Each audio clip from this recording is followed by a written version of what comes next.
Chapter 661. Second chapter OTW, Lionel led Aina into the basement. The sudden movement caused everyone to look in his direction simultaneously, their gloominess on full display. Kayla smiled somewhat weakly when she saw Lionel. Realizing that he was holding a girl's small hand, she looked over and gave a polite nod to Aina as well. As for the fact she was wearing a mask, well, Kayla wore a lab coat everywhere, so who was she to judge? Lionel scanned their faces. He couldn't help but feel a twang of guilt seeing their downcast expressions. The truth was that Lionel wasn't very surprised to find them all here. It was clear and obvious that none of them cared to go to the arena after hearing the bells because they somewhat already knew what would happen. However, what Lionel didn't expect was, "I'm sorry." After a deep breath, Kayla suddenly stood and bowed to everyone. She did so deeply that her forehead almost rebounded against her shins. It would have almost been comical had tears she had been holding back not spilled forth at that very moment. It was obvious to everyone that Kayla was only waiting for everyone to be present for her to give this apology. All her frustration and rage welled up in her eyes, flooding forth. It became obvious very quickly that she had only bowed so low in an attempt to hide the tears she could no longer hold back. "It's all my fault. The moment I saw him, I should have known things wouldn't be so simple and should have pulled us all out. It's my fault, it's all my fault." She felt that she had failed as a leader. She had walked them all right into a trap and wasn't even any wiser. She knew that her former master wasn't such a nice person, and neither were his wives. Each was more evil than the last. To have trusted them was the worst mistake she could have ever made. Kayla's knees buckled, falling to the ground. But, before she could lose balance, a strong arm had already propped her up. Lionel's arm had reached forward at the same time as Rum's, but his speed was much faster. It was easy for Lionel to tell that Rum wouldn't have made it in time. With a subtle wink, Lionel passed Kayla off to Rum. But the big man was just as depressed as everyone else and hardly noticed this at all. "It's not our fault at all, Kayla." Lisha immediately interjected, rushing up and helping Kayla to wipe her tears. "We'd never blame you for something so sinister. It was clear that we were just unlucky to be targeted." Everyone supported Lisha's words. Even the quiet filly hummed in almost silent acceptance. Lionel sighed. If there was anyone to blame, it would be him. Kayla was a convenient target, not much unlike he was. Lionel had a feeling, though, that regardless of which faction he had chosen to enter, the result would have been the same. Now, not only had their name been dragged through the mud, but all the resources they had poured into their products were considered to have been wasted too. They had no ores left, their merit points were now deemed useless, and even if by some miracle they managed to recover, who would buy from them? Realizing this, even with the comfort of everyone, Kayla couldn't hold back her stream of tears, her shoulders quaking. Years ago, she had left the safety of Valiant Hall because she believed her master wasn't looking out for her. Since then, despite having poor combat prowess as a crafter, she managed to join Brave Peak and claw her way back, gathering a group of friends and setting out to build her own faction. Unfortunately, things like this never went smoothly. Everywhere she went, it seemed that she would run into another roadblock. Whether it was the soaring price of ores, the monopoly on stores, the difficulty in completing a novel design with her lack of knowledge. It was like continuously climbing one mountain after another. Yet, when she finally reached the peak of the last, instead of finding shining sun and colorful rainbows, she found a steep drop into an endless abyss she could never climb back out from. All those years of torture and laborious work didn't break her, but this most definitely did. Aina clenched her fists watching Kayla's breakdown. She didn't know of her story, but she could still feel a shadow of something familiar when she looked at her. It almost felt like Aina was watching a possible ending for herself. The dimensional verse was a cruel world. Hard work didn't necessarily mean you would succeed. The successful like to think that they reached their level simply because they did and sacrificed more. But this was nothing but the rose-tinted glasses of the rich and privileged. Hard work guaranteed you nothing. Sacrifice guaranteed you nothing. For a long while, Lionel stood and said nothing. He crossed his arms across his chest, allowing the group to comfort each other. Watching them support their leader in her time of need made his heart warm, but one wouldn't be able to tell by the look on his face. Lionel emotionlessly watched it all from start to finish as though engraving this moment into his mind. Every tear, every tremble, every sob. He imprinted it all. Eventually, Kayla managed to hiccup her way into a semblance of a steady breath. She felt quite embarrassed by her actions. Her plan was to apologize and then try to prepare a future path for everyone, likely without herself. But, instead of succeeding in this, she had made a bumbling fool of herself. She looked toward Lionel with a hint of shame on her face, but all she saw was a sturdy pillar, standing there as though the world couldn't impact him in the slightest.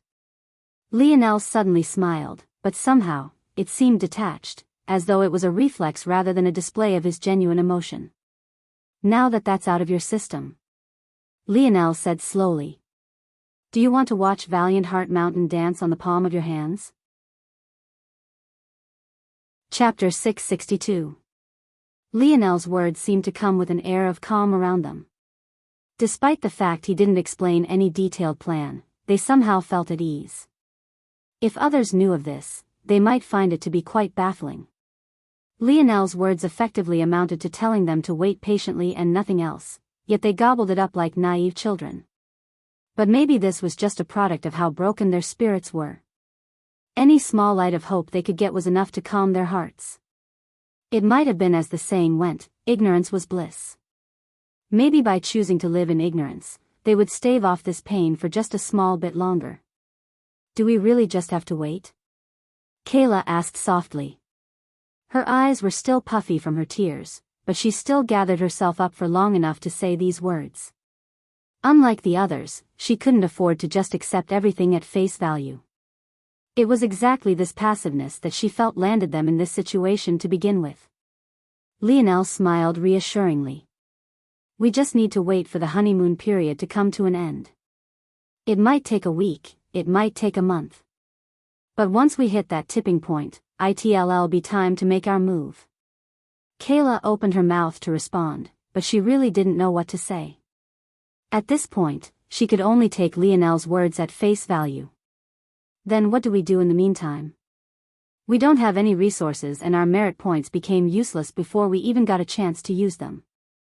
All I managed to buy were some rations to fill up our empty fridge, but I didn't really expect that to last more than a month. In this new system, even something as simple as good had been scratched and clawed for. The so-called rations Kayla bought in the past were only a result of her own quirks. She didn't like spending money, so she often bought dry rations that most only bought for the sake of missions. Most of the time, the group would rather eat at the free lunches given by the freshman quarters or the peaks, but now there would be no such thing. Even the freshmen would begin to starve unless they had the capital to trade large amounts of herb Oregon. Either that, or they'd have to go hunting on their own. Basically all freshman perks had been stripped. The only benefit they had gained was that now they were allowed to travel outside the mountain range on their own without first passing any peak exams. But, that was about as good as telling them that they had the right to go and die now. Thinking of freshmen, Lionel couldn't help but be keenly aware that Radlease was nowhere to be seen at the moment. However, he only spared it a fleeting thought. I sent him away since he was never really one of us to begin with. Kayla said softly as though she could read Lionel's mind. That's not a problem. He might be even more useful when he isn't here. As for food, don't worry about it. I also plan to take no small number of missions quite soon. But as for what you can do now, Lionel flipped his palm, secretly communicating with the segmented cube as he sent out one or vein after another. How about train? Lionel grinned. He might have used up much of Camelot's high-level ores, but Lionel had a city's worth of low-level ores he had yet to use, all of which he got from the Hive during his time with the Slayer Legion. For Lionel's current needs, these low-level ores were too weak to build anything that could be useful to improving his strength. However, his strength wasn't what would need help very soon. I'm going to impart some low-level force arts to you. With your current level of skill, you should be able to grasp them quickly and it should help solidify your foundations. After that, we'll be able to start preparing. But, Lisha's twin sister, Madia, couldn't help but speak up in her soft voice. Though she didn't say the words, they hung at the tip of her tongue. Even without her bluntly stating it, everyone else was already aware. Though they were happy to learn new force arts, what good was it when no one would buy from them? Even if someone was willing to take the risk, who would dare to offend the members of Hero Peak? Though the peak system had been dissolved, only the naive believed that they would all be one happy family now. Toward this question, though, Lionel only smiled mysteriously, not explaining further. 3 days later, Lionel left the small abode under the shadow of Brave Peak and headed toward the former location of Valiant Hall. He walked hand in hand with Aina, not caring in the slightest for what looks he might receive. He strolled through the front doors, walking into the hustle and bustle. Compared to when he first entered Valiant Hall, it felt even rowdier. The excitement of the new changes still hadn't quite settled just yet, so everyone was still hopping around with mad joy. A few recognized Lionel and gave him hostile glances, but it wasn't exaggerated enough for everyone to stop what they were doing to look toward him. Without a care, Lionel made his way to the front counter. There were many receptionists manning the long curved desk, but one didn't need to go through them to accomplish their goals. One would only need a receptionist upon handing in a mission. But, as for accepting them, it was a simple matter. Lionel reached forward to open a catalog of missions, only for a large hand to slam onto the cover before he got a chance to open it. Lionel gazed at the hand for a while before his eyes traveled up to the face of its owner. On the end of it, he found a young man with a patchy beard he could probably do with shaving clean. Despite being a head shorter than Lionel, he had the haughtiness of someone twice his height. "Is something the matter?" Lionel asked calmly. "Obviously. You're not welcomed here, Scram." The words immediately drew far more attention than Lionel's silent appearance had. "Oh." Lionel raised an eyebrow. "And why's that?" "Did you not hear me?" Scram. The sneer of the young man only deepened. "Interesting." Before the young man could react, Lionel tapped his identification ring onto his. A small light spread out between the two of them, immediately forming an illusory dueling stage. The only oddity was that this dueling stage was split in half by a receptionist's desk. The words hovered in the air about the two, making their names clearly visible to all who were around. Lionel reached a hand forward and caught the front outline of Halgo's hair. Bang! Halgo found his nose smashing into the catalog, a dizziness he had never experienced before making his sight blurry. Chapter 663. Bang! The first hit left Halgo in a complete daze. But the second made his vision go black. The last thing he felt was a rush of heat to his nose before he collapsed to the ground. As for everyone else, all they saw was a flash of light denoting the start of the duel, only for it to quickly end in a fountain of blood spraying out from Halgo's nose. Yet, not only did the blood not touch Lionel, it didn't even touch the catalog either. By some mysterious force, it shot back, splattering all over the falling Halgo's face. Lionel blinked, looking toward Aina. "Is that another cool vampire ability?" Aina pouted slightly beneath her mask. "I'm not a vampire." "Are you sure about that?" Lionel grinned. Aina turned away and ignored him. How could she be a vampire? Wasn't she walking around in the sun just fine? Garlic was probably her favorite flavor to add to food. Plus, she never really craved blood, unless you counted that one instance. Lionel was just teasing her. As though the couple couldn't sense all the eyes around them, they bantered as Lionel flipped through the selection of missions. A shame. A while later, Lionel shook his head. "Seems we can only take missions allowed for black belts." In that case, Lionel took 10 missions. Truthfully, he wanted to take more despite the penalty and time constraints placed on these missions, but he decided to hold back a bit. Plus, there might just be more to do than just these missions once he stepped out. "Let's take these 10, they have relatively good rewards.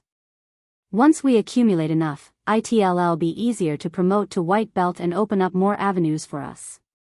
Don't you think it would be easier if we prioritized being promoted first?" Aina wasn't exactly wrong.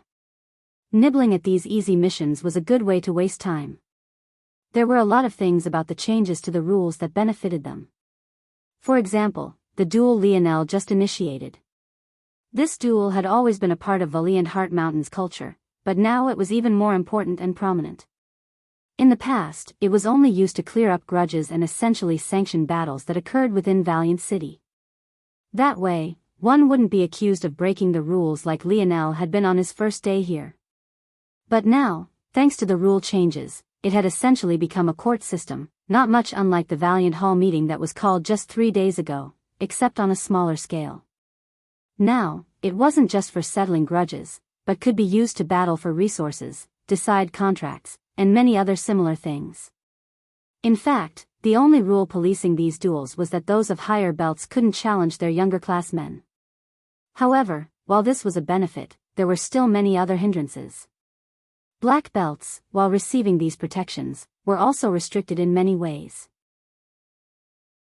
There were certain kinds of resources that black belts couldn't touch, certain establishments within the city they couldn't enter, and, as seen here, certain missions they couldn't choose. In Aina's opinion, it would make more sense to raise their status first even if things might get a little bit prickly for a moment. Lionel smiled. No rush. All right, you keep being mysterious. I can be mysterious too.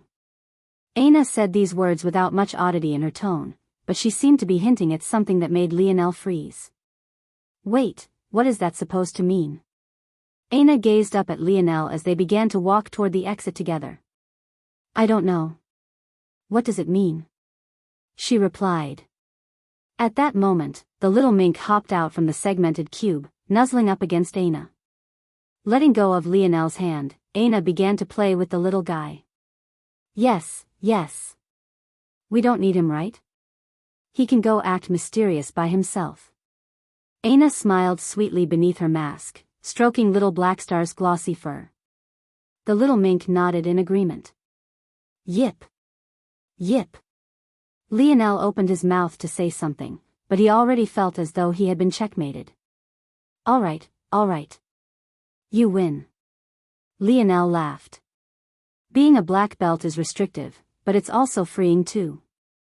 There are quite a few loopholes in their new laws as well. The fact that higher-ranked belts can't challenge lower-ranked ones is just the first. For example, black belts might not be able to own or mines or stores or even form factions of their own. But they likewise don't have to report what they gain on missions or pay taxes on their resources. You're planning on causing trouble again, aren't you? Aina shook her head. Me? Trouble? Never. You said 3 days ago that we couldn't solve things with violence. Yet, what was the first thing you did when you ran into a roadblock today? Lionel coughed. Extenuating circumstances. Aina giggled, ignoring Lionel's shamelessness. Just as the couple were chatting and laughing, they had made their way to the exit of the former Valiant Hall. They didn't seem to notice that most of the attention was still focused on them at all. They might as well have been in their own world. It was then, though, that a small group of 5 happened to be walking in their direction. Completely focused on Aina, Lionel's senses only noted that these people were there, but he didn't really care to identify them. That was until he noticed that they had come to a stop before them, all of their auras locked onto him simultaneously. Lionel finally looked up only to find a face that he recognized immediately. In fact, he recognized multiple. There was the jagged-toothed Cormus, the giant sword-wielding Ardran, and even Nigmir, who seemed to have recovered quite well from a spear in the chest. As for the last 2, though, Lionel didn't recognize them at all. One was a young lady with fiery red hair that seemed to be accented with highlights of blackness. But it was the second that caught Lionel's attention the most. His eyes were dangerous. It didn't take Lionel much to understand who this person was. It was none other than the King of Ors, Serioth. Lionel's smiling expression gave way to a coldness, a heavy air forcing the surroundings into silence. Chapter 664. Serioth had a tall stature, being just 2 or 3 inches short of Lionel. From his exposed torso, he didn't seem to be very muscular. In fact, compared to the others Lionel constantly ran into, he could be considered to be average at best in terms of physique. Other than being somewhat lean, he didn't have any other standout qualities. However, it wasn't his physical stature that made those around him feel uncomfortable. It was most definitely the look in his eyes. Meeting his gaze felt like locking onto a venomous snake. He seemed capable of peering through everything, his intuition and sharpness reaching a level that most couldn't hope to ever even touch. Sereth was very used to people looking away when they saw his gaze for the first time. Even if they recovered later, that first instance would leave a mark on their soul. However, to his surprise, Lionel didn't seem to be one of these individuals. In fact, he locked onto Sereth as though he was a beast who had finally found his prey. The flood that was Lionel's aura made it feel as though the gravity in the surroundings had grown by a factor of 10. Hardly anyone dared to breathe too heavily, scared to gain the ire of this beast. I received word that there's been a disturbance here. Sereth suddenly spoke, far more quickly than anyone expected him to. Others would have assumed that this standoff would last much longer, but Sereth was far too cunning for this. Seeing that he had lost to Lionel in momentum, he immediately shifted tactics. Care to elaborate? Disturbance? I didn't see any. Lionel said plainly. Sereth didn't seem surprised by this response. He continued to speak unhurriedly. Are you aware that lying to a member of the Valiant Council is considered to be an act of rebellion? I'm well aware of all your little rules. Lionel replied.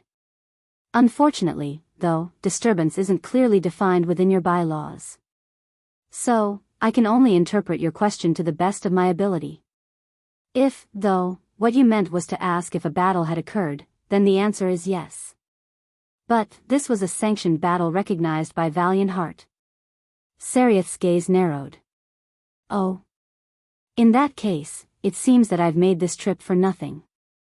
Indeed. Lionel nodded, moving to walk by Sereth. But, you also seem to have a habit of doing exactly that, no? Sereth didn't react much to these words, but Nigmar's forehead vein bulged. It seemed like he wanted to attack any moment now. How could he not tell that Lionel was referring to the matters of that day? In fact, it felt as though he was publicly mocking them. Back then, not only did Sereth come too late to do much of anything, for the sake of the bigger picture, he also had to swallow his pride and wait patiently for all the matters to be concluded. It was precisely because of Sereth that their plot went so smoothly, and it was also because of this his path toward the Blue Belt was so easy and why he had a place reserved for himself on the Valiant Council despite being the youngest member. Now, they could only watch as Lionel's back receded further and further away. King, we should have taught that brat a lesson. We could have easily come up with any number of fake charges if we wanted to.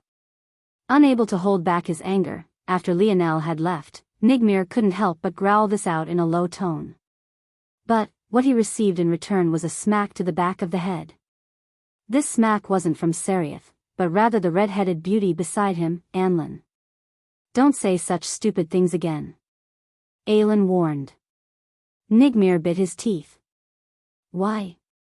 If it wasn't because he knew that this woman was Sereth's closest confidant, he would have most definitely lashed out by now. Use your head. Why is it that that brat was effectively accused of killing 10 students, a crime punishable by death, yet is still able to walk and strut about? Nigmir froze. Now you want to use your head? Do you really think that Raylion didn't say his name because he disdained to? That was just a convenient excuse. The real reason he didn't say that kid's name is because it's obvious that the elders are hiding a secret about him that they haven't told any of us. Not saying his name is akin to leaving us a way out should anything go wrong in the future. As long as matters stay like this and everything remains above board, things can be dismissed as matters between kids. But, the moment you start bending rules to suit your needs, it becomes bigger than that. Rules are agreed upon by the upper echelon. If they're ignored, it can be argued that it's by tacit agreement of the elders. In that case, this matter will blow up.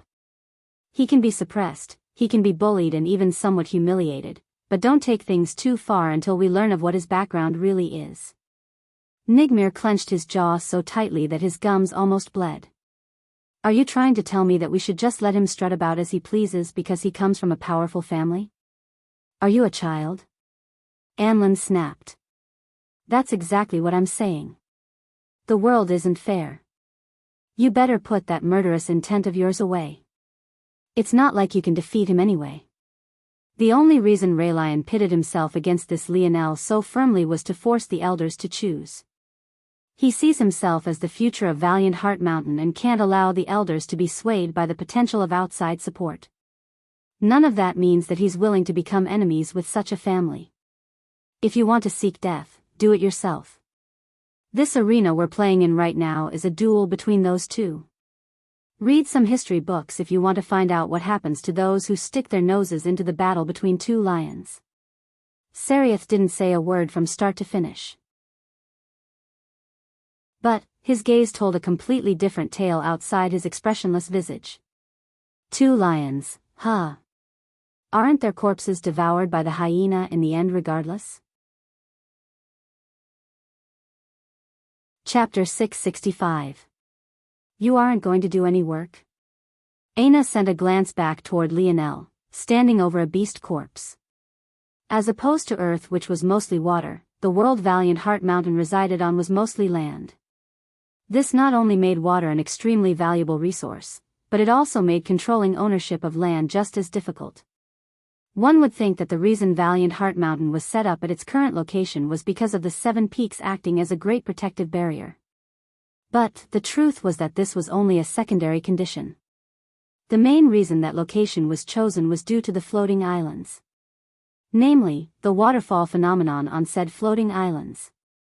With the Valiant Heart world being over 90% land, and with the remaining 10% of water being mostly salt, it was no surprise that such freshwater sources were incredibly valuable. This was all to say that many of the missions Valiant Heart handed out in exchange for merit points were population control missions.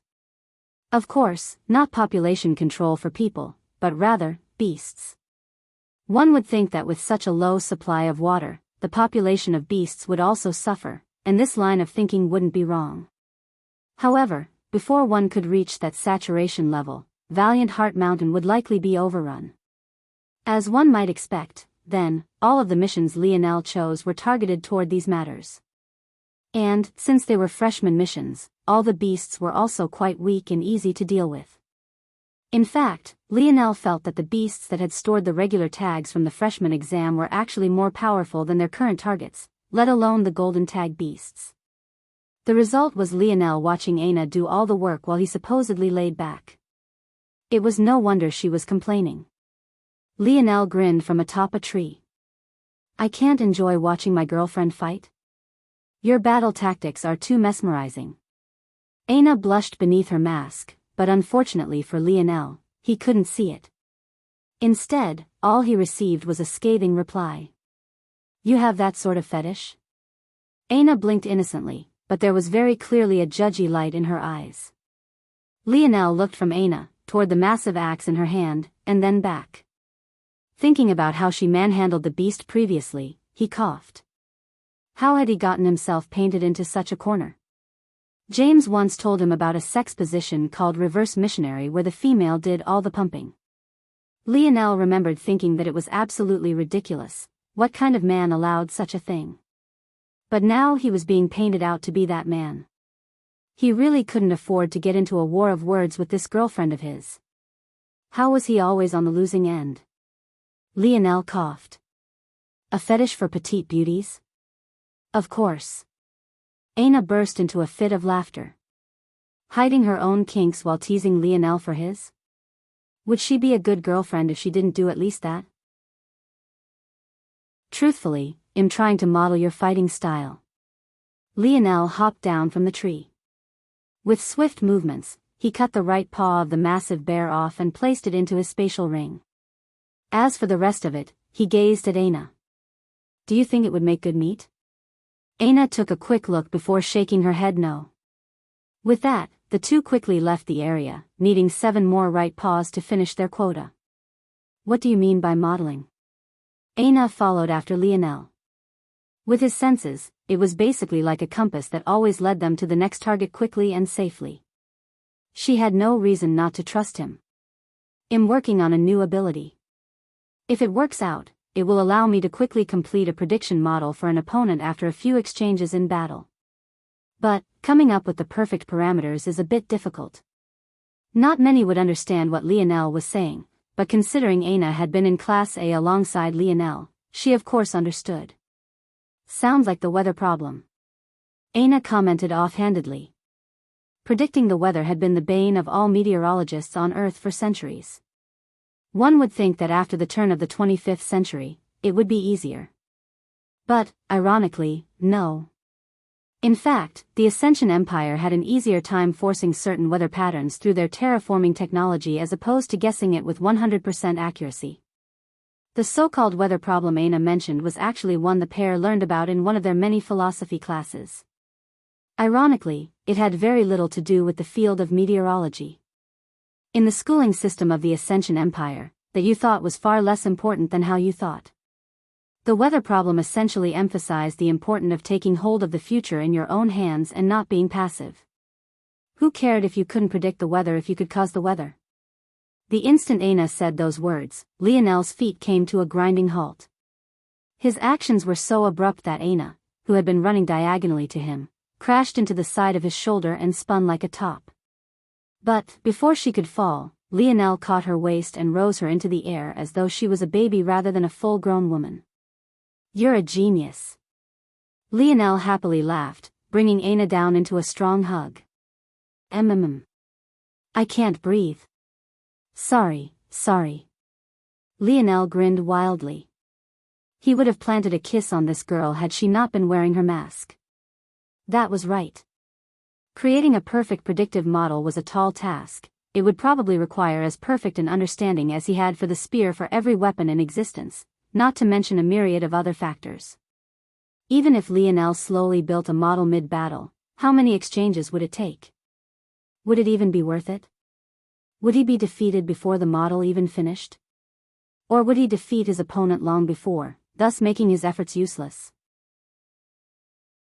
But this could work. Just as Lionel was about to answer to Aina's questioning gaze, his head snapped in a certain direction.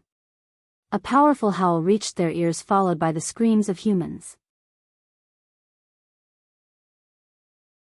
Chapter 666. Lionel and Aina locked gazes for a moment before simultaneously jetting off in the same direction. Aina couldn't help but look toward Lionel with a hint of surprise. When'd you get so fast? Lionel turned toward Aina and winked. Leaping off the ground, he shot into the trees like a swallow, the faint image of an illusory pair of wings appearing to his back. Aina shook her head. Show off. Aina's body was instantly wrapped in a thick crimson fog. Her thighs bulged to a one-size increase, causing her body to catapult forward. The couple almost instantly made it to the source of the sound. But they weren't foolish. Rather than instantly jumping into the fray, they both hid in the trees, watching what was happening below with furrowed brows. The beast could only be described as grotesque. It stalked forward on 4 legs, its jagged teeth dripping saliva that stunk of rotting flesh. It was 2.5 meters in length, not including its tail, which seemed to have had a chunk bitten out of it. Its body was covered in patchy, mustard yellow fur with a sprinkle of black spots. Somehow, though it was clearly a 4-legged creature, its upper half was far bulkier, manifesting itself in a large hunched back that bulged with muscles that could make one's scalp tingle. The creature's claws were about the only clean thing about it. They were so polished and sharp that dirt, grime, and blood couldn't seem to get any hold on them. They almost seemed completely out of place. Though the creature's looks weren't great and it was even missing an eye, its strength was undeniable. As though its bones were formed of heavy steel, its every step made the ground quake. The rippling of its muscles bulged with energy, carrying a strength that could snap even these ancient trees, tempered in a 5th-dimensional world, right in half. Lionel could immediately tell that this creature had the strength of someone at Tier 6 at the very least, and that was only if he considered its lack of intelligence. Objectively, it had the strength equivalent to someone at Tier 7. If it wasn't for the situation, Lionel would suck in a cold breath. What kind of monster was this? And what the hell was it doing here? What made it even more baffling was that the screams from below were from black belts just like them. In fact, Lionel recognized two among them, Irelana and the massive Inkith. Along with Radlease, Balthorn, and of course, his lovely Aina, these two were supposed to be the cream of the crop of this freshman batch. And, as expected, they didn't disappoint, joining a peak not even a few days after entering Valiant Heart. Due to this, Lionel hadn't seen them since that fateful day. The last time he interacted with them, they tried to draw a line between him and them so as not to offend their seniors. But, Lionel didn't mind this very much. After all, they didn't owe him anything. He didn't expect everyone to be as stupid as he was. Now, though, he was in a bit of a dilemma. A fight against a beast with Tier 7 strength most definitely wouldn't be easy. Just as Lionel was fighting against his own morality, he found Aina looking at him with a blazing gaze. Within it, he saw excitement and anticipation, as well as a slight pleading. Lionel knew Aina well. She wasn't begging to save these people.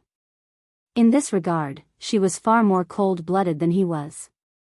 Rather, she wanted to battle. Lionel grinned. All right. Let's do it. Yip. Yip. Sit tight, little Blackstar. Yip. Yip. Yes, yes. I know you want to fight too. But I want to test something. Aina shot out of the tree that instant, leaving deep footprints in its bark. She fell like a speeding bullet, her palm flipping over to reveal an axe shimmering of gold and red as she landed heavily on the ground between the group and the creature. Lionel stood, his expression turning a jarring cold as a bow appeared in his hands. His breathing grew steady, his heartbeat slowing to a crawl. Every blade of grass seemed to be reflected in his mind. The speed of the wind, the humidity, the shade of the trees and the rays of the sunlight, all of it was perfectly formulated. The group of freshmen below were stunned. At first they were happy beyond measure, but when they noticed the black belt around Aina's waist, they fell into despair once again. Run! One of them yelled. It might have been nice had these words been targeted for Aina, but they very clearly weren't. The words had hardly left his lips before he turned tail. The only thing he wanted was for Aina to last just a few more seconds than the last person did before getting ripped apart. Maybe then he would be able to escape. Lionel's senses locked onto this person, but soon he wasn't the only one running. A group of what was at least 7 only had 3 left in the blink of an eye. Lionel couldn't be bothered to care anymore. This was the world of the dimensional verse. Over time, he was getting more and more used to it. Aina faced the creature as it ripped into the corpse of a freshman, one of its paws anchoring the carcass down as it used its sharp teeth to rip into the poor kid's chest. Sensing Aina, it looked up, its one eye turning hostile instantly. Lionel stood within the tree, his breathing relaxed as Aina brandished her axe. Dream model. Lionel's gaze flashed, his dream force churning as the 3 stars of his ethereal glabella began to rotate faster and faster. Lionel knocked 3 arrows, releasing them all at once as Aina charged. One whizzed a centimeter from her earlobe. The second deflected slightly off the neckwear that hung from her shoulders. The last shot just beneath her elbow as she raised her axe. If anyone was looking on from afar, it would seem as though Lionel was trying his best to kill Aina and she just so happened to subtly move enough to dodge all his attempts. Chapter 667. As much as Aina trusted Lionel, the feeling of whipping wind slicing so close to her body couldn't help but make her freeze for a moment. It wasn't like Lionel had never supported her from the rear like this before. In fact, this was their favorite battle style whenever they fought together. The main issue was that usually Lionel's arrows would be half a foot from her at the closest. He had never towed the line like this before. Luckily, Lionel had already accounted for the chance of Aina freezing. His arrows tore past her, 2 curving toward the snout of the prowling creature and the last shooting for its last remaining eye. Distracted by the arrows, the creature couldn't take advantage of Aina's lapse, immediately finding itself targeted in some of its most sensitive regions. Pung! Pung! Pung! The creature reacted quickly, swiping its paw and knocking down all 3 arrows at once. "Trust me." Lionel's voice drifted to Aina's ears.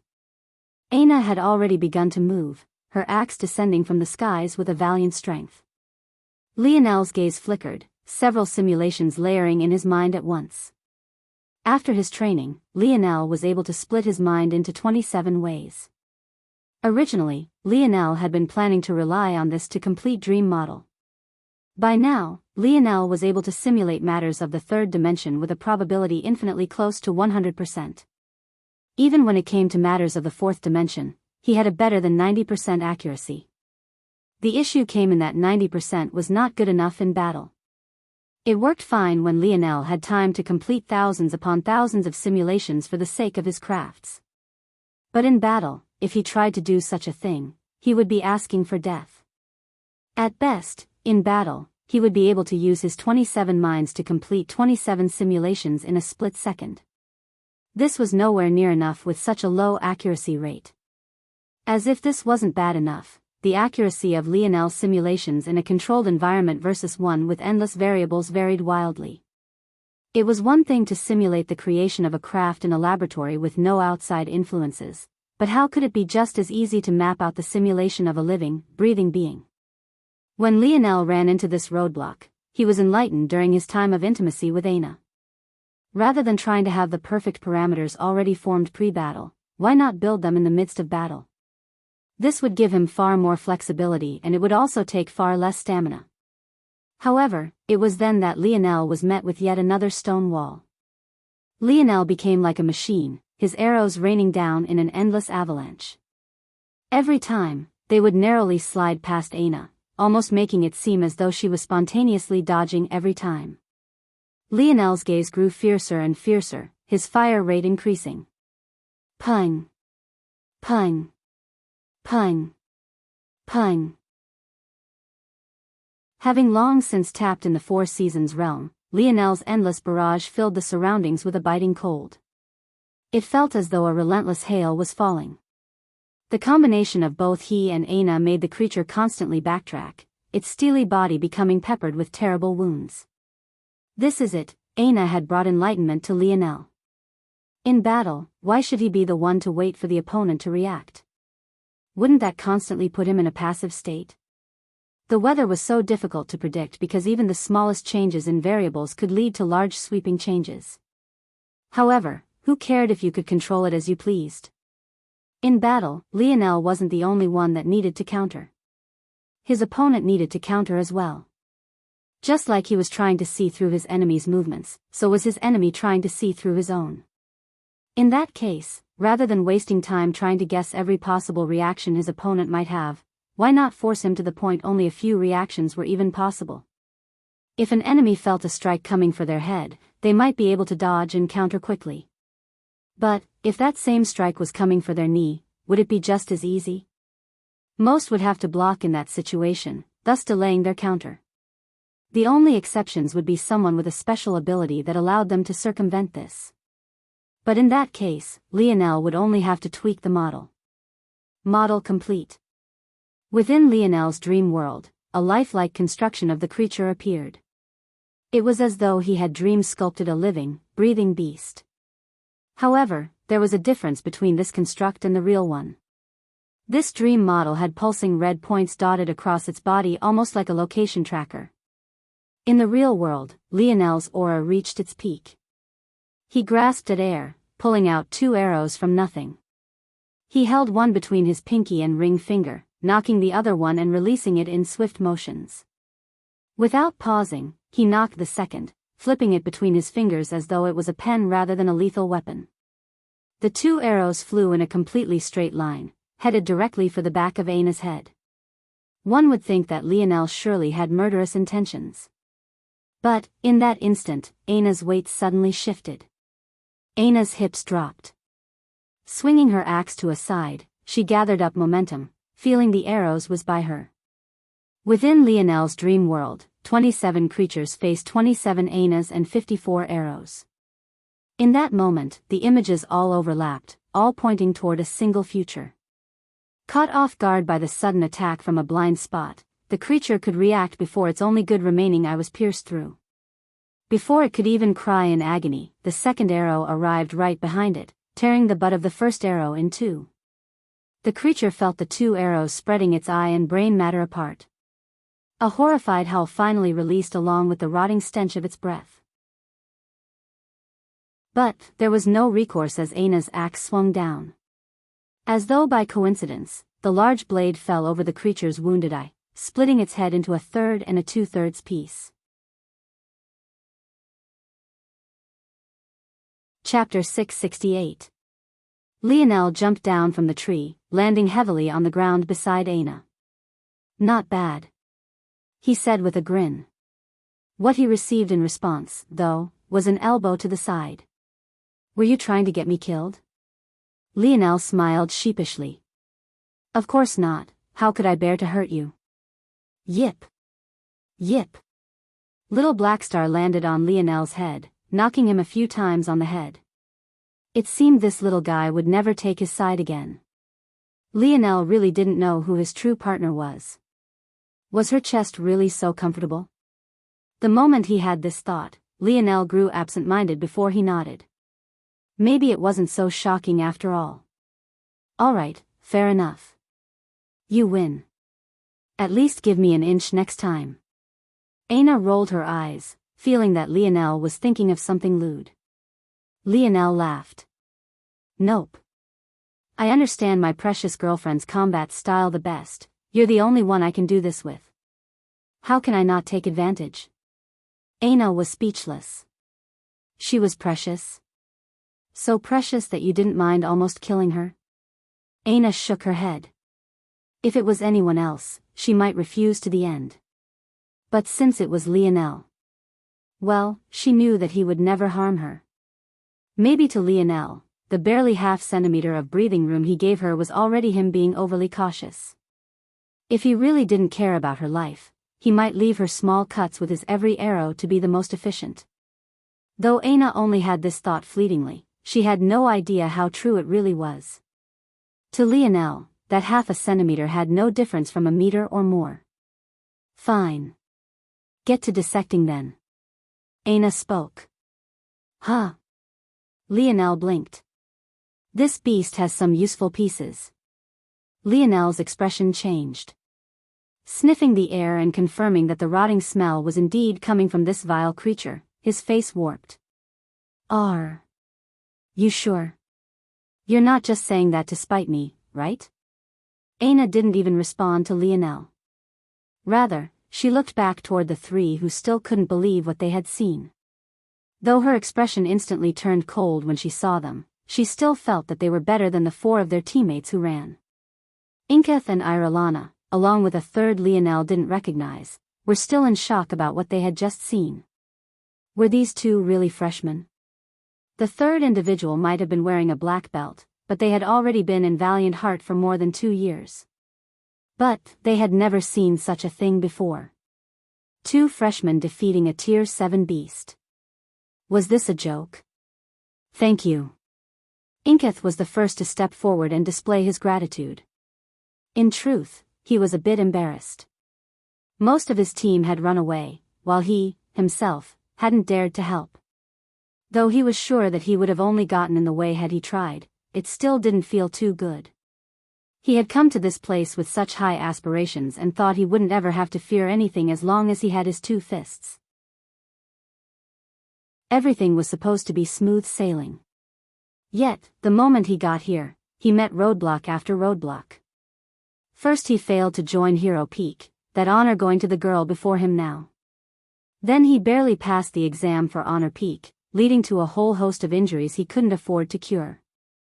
This eventually led to him falling behind and not getting a chance to take advantage of any resources. By the time he had slowly healed, the rules of the organization were flipped on their head. Now, even as a freshman, he had to leave and complete endless missions before he could even think of training in exchange for merit points. Now, he was seeing Lionel, the very man who he had looked down on before, casually dissect a beast he couldn't dream of beating. From his kneeling position, Lionel waved an arm toward their thank you.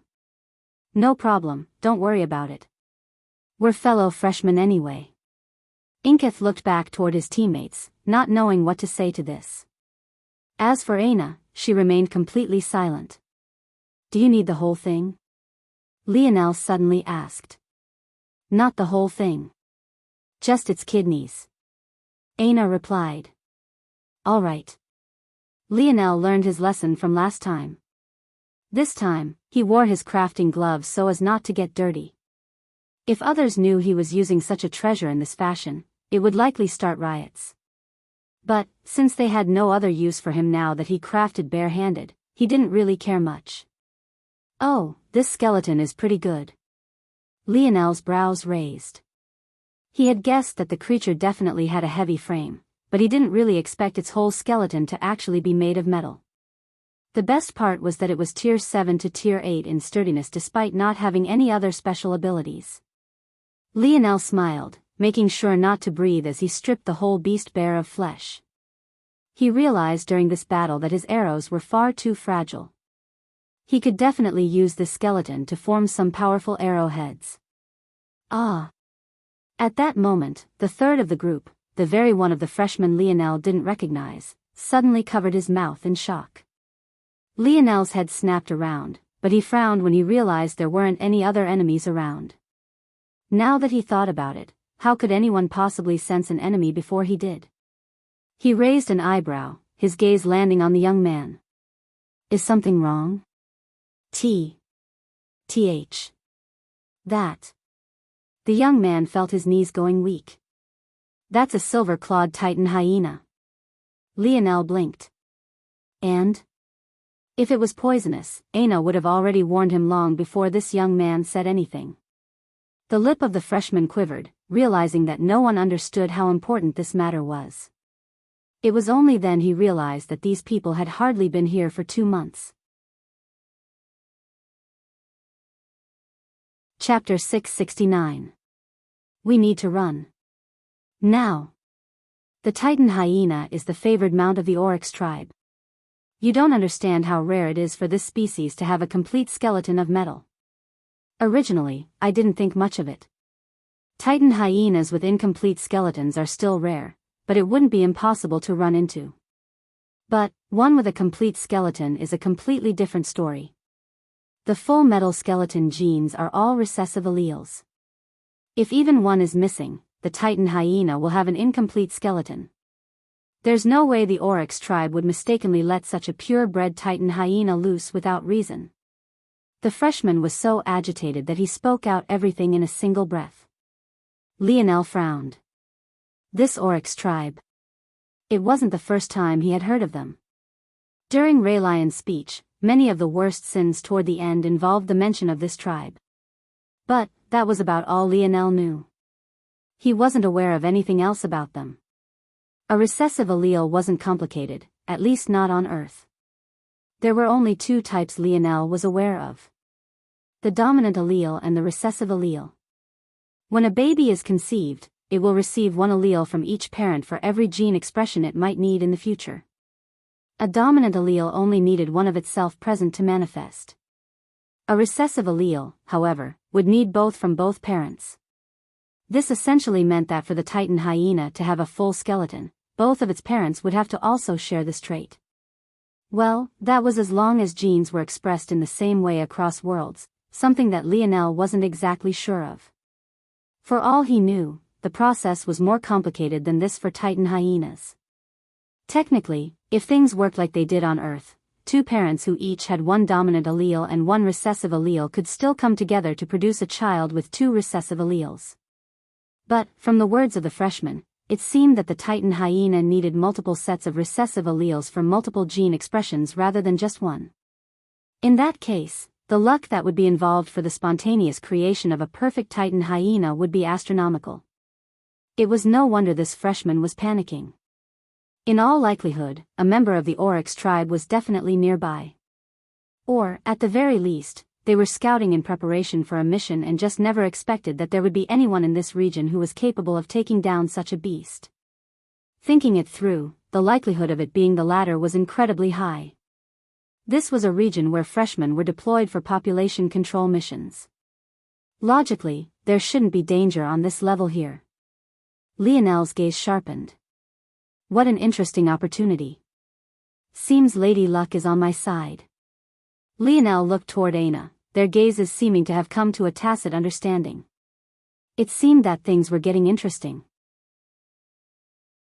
Lionel stood from his kneeling position by the Titan hyena's corpse, taking out a spear with a long blade. It was a weapon those of Valiant Heart Mountain would drool over, yet he seemed to always use it to dissect corpses now. With swift movements of his wrist, Lionel sliced all the flesh off. If it wasn't for the sparse droplets of blood that still remained on the corpse, one would have never guessed that the skeleton had ever been attached to any flesh at all. Have you run into other teams in this region? Lionel asked, putting the skeleton away. Yes, there should be quite a few. Irelana replied. Ever since freshmen began to need merit points to train, this has been one of the most popular regions, Lionel nodded. He had been focused on Aina and finding their next target, so Lionel had functionally ignored everything else. We're going to need to start getting everyone to retreat. Is there some sort of signal you all learned? Lionel was aware that until just recently, only freshmen who had joined peaks were allowed to leave the mountain. Logically, there would probably be some life-saving measures Valiant Hall taught to decrease the casualty rate. We have flares, but they only call for help. Irelana explained. Hearing this, Lionel shook his head. He only needed to remember the reaction of those 4 who ran away to know how that would go. Even if he lit the flare under the guise that they needed help just to attract everyone over, who knew how many would come? Plus, wouldn't the signal flare also alert the Oryx tribe? The Oryx and their Titan hyenas only see in infrared and the warmer colors of visual light. They basically only see in reds and everything else blends into it. The color of the flare was chosen to easily blend into their vision and fuse with everything else. Even if we shoot it, unless the Oryx are specifically looking for it, they won't notice. Lionel paused. Considering this was likely a plot by the Oryx, it was still possible that they'd be looking out for such a flare. But, this was better than nothing. Let's do it. Light up the first flare. Wait. Wait. I can't run any further. Deep within the thick forest, a group of 4 gasped for breath. You would think that as fourth-dimensional entities they would be able to run for much longer. But, no matter what strength level you were at, going all out was going all out. Plus, this was a fifth-dimensional world. The fact they could even stand in this place without falling to their knees was a testament to their talent. It's not chasing us, is it? I think we got far enough away. The others. The 3 looked toward the one who had spoke these words before looking toward each other. A hint of guilt in their eyes. Eventually, a young man amongst them steeled his resolve. Staying would have only gotten us killed. We didn't have the strength to be of any help. What good would it have done to throw our lives away? The 3 felt somewhat better hearing this. Right. Wasn't it better that some of them survived? Would there even be a point to sacrificing themselves? What a joke. HM. Did you guys hear that? Hear what? A slight tremor shook the ground. The 4 froze, looking in a certain direction. The trees seemed to bend out of the way, the foliage snapping and flattening under the presence of this humanoid. At first, all they saw was a simple shadow. The ground trembled once again. But, this time, it made their knees quake. The vibrations traveled through their feet, reverberating throughout their chests. What the 4 saw next was a sight they would never forget in their lives. Though, for how long said lives would last for beyond this period? Maybe that was something they knew well wouldn't be long. The figure could barely be considered to be humanoid.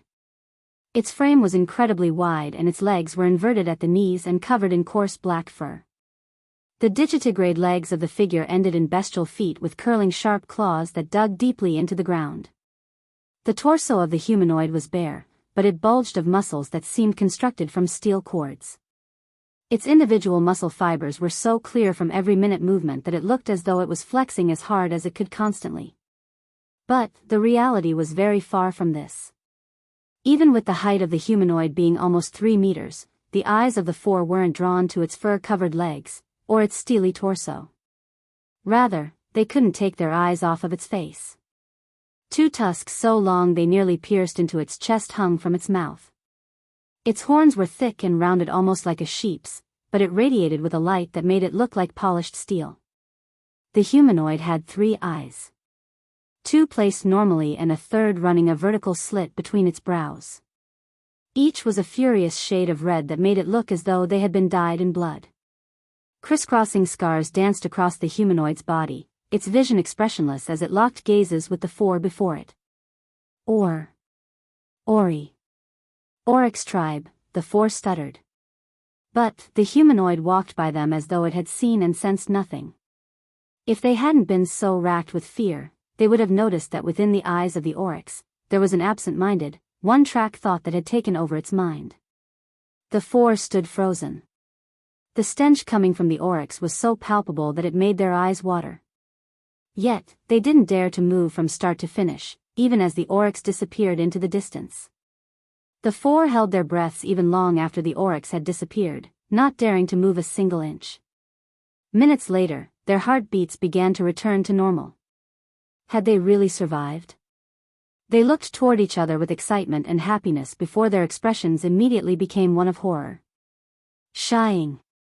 Not a single one of them got the chance to speak another word.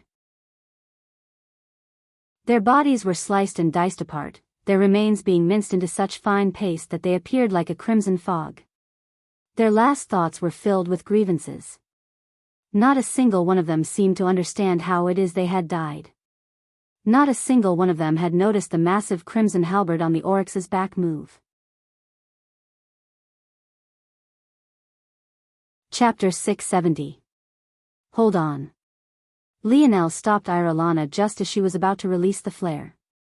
Hand the flare to me. Irelana was confused but nodded in the end. Lionel rolled the flare in his palm, scanning it from top to bottom. Let's move. Lionel said, gazing at the Titan hyena's corpse. The group quickly complied as Lionel continued to observe the flare. If the oryx could only see in red, that would be fine. But, according to Irelana and the others, they could also see infrared. This was a problem for 2 reasons. For one, they'd be on a time crunch. Things would be fine as long as the sun was still in the sky. But, once it set, the oryx would gain a decisive advantage. During the day, the oryx's red sight would interfere with tracking somewhat. But, at night, an oryx might be able to pick out a human through hundreds of meters worth of foliage just based off their body heat. The second issue was tied to this issue of heat. The signal flares Lionel was aware of were essentially controlled bursts of combustion. Even if it was masked with color, it might be an issue. Oh, so it's not the same. It works with a light prism or. In that case, Lionel's fingers began to move at a blistering pace, leaving blurs in their wake. In the blink of an eye, he deconstructed the signal flare and put it back together. Little black star. Yip. Yip. The little mink hopped down from Lionel's head and snatched the newly made signal flare. He vanished into thin air before suddenly appearing 100 meters up a thick tree. Quickly reaching the outer edges of the canopy, the little mink hid his body within the foliage and raised the signal flare up, his little paws swiping at the triggering mechanism. A muffled pop rang out. But the dull nature of the sound was nothing compared to the tall light that suddenly pierced into the sky. It looked as though a laser had shot into the skies, only to be swallowed by the clouds above. The most shocking part, though, was the fact it didn't disappear. It hung there like a beacon even long after the little mink hopped back down. A blue flare? Irelana was shocked. She found it hard to still call that pillar of light a flare. At most, it should have lasted 2 or 3 seconds. In addition, the color shot should have been red to blend in with the shades of red the oryx saw in. What was going on?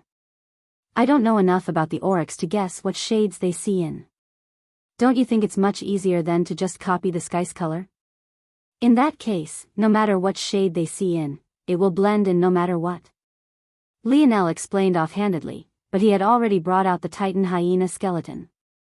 Little Tolly sprung into action, rapidly helping Lionel form arrow tip after arrow tip.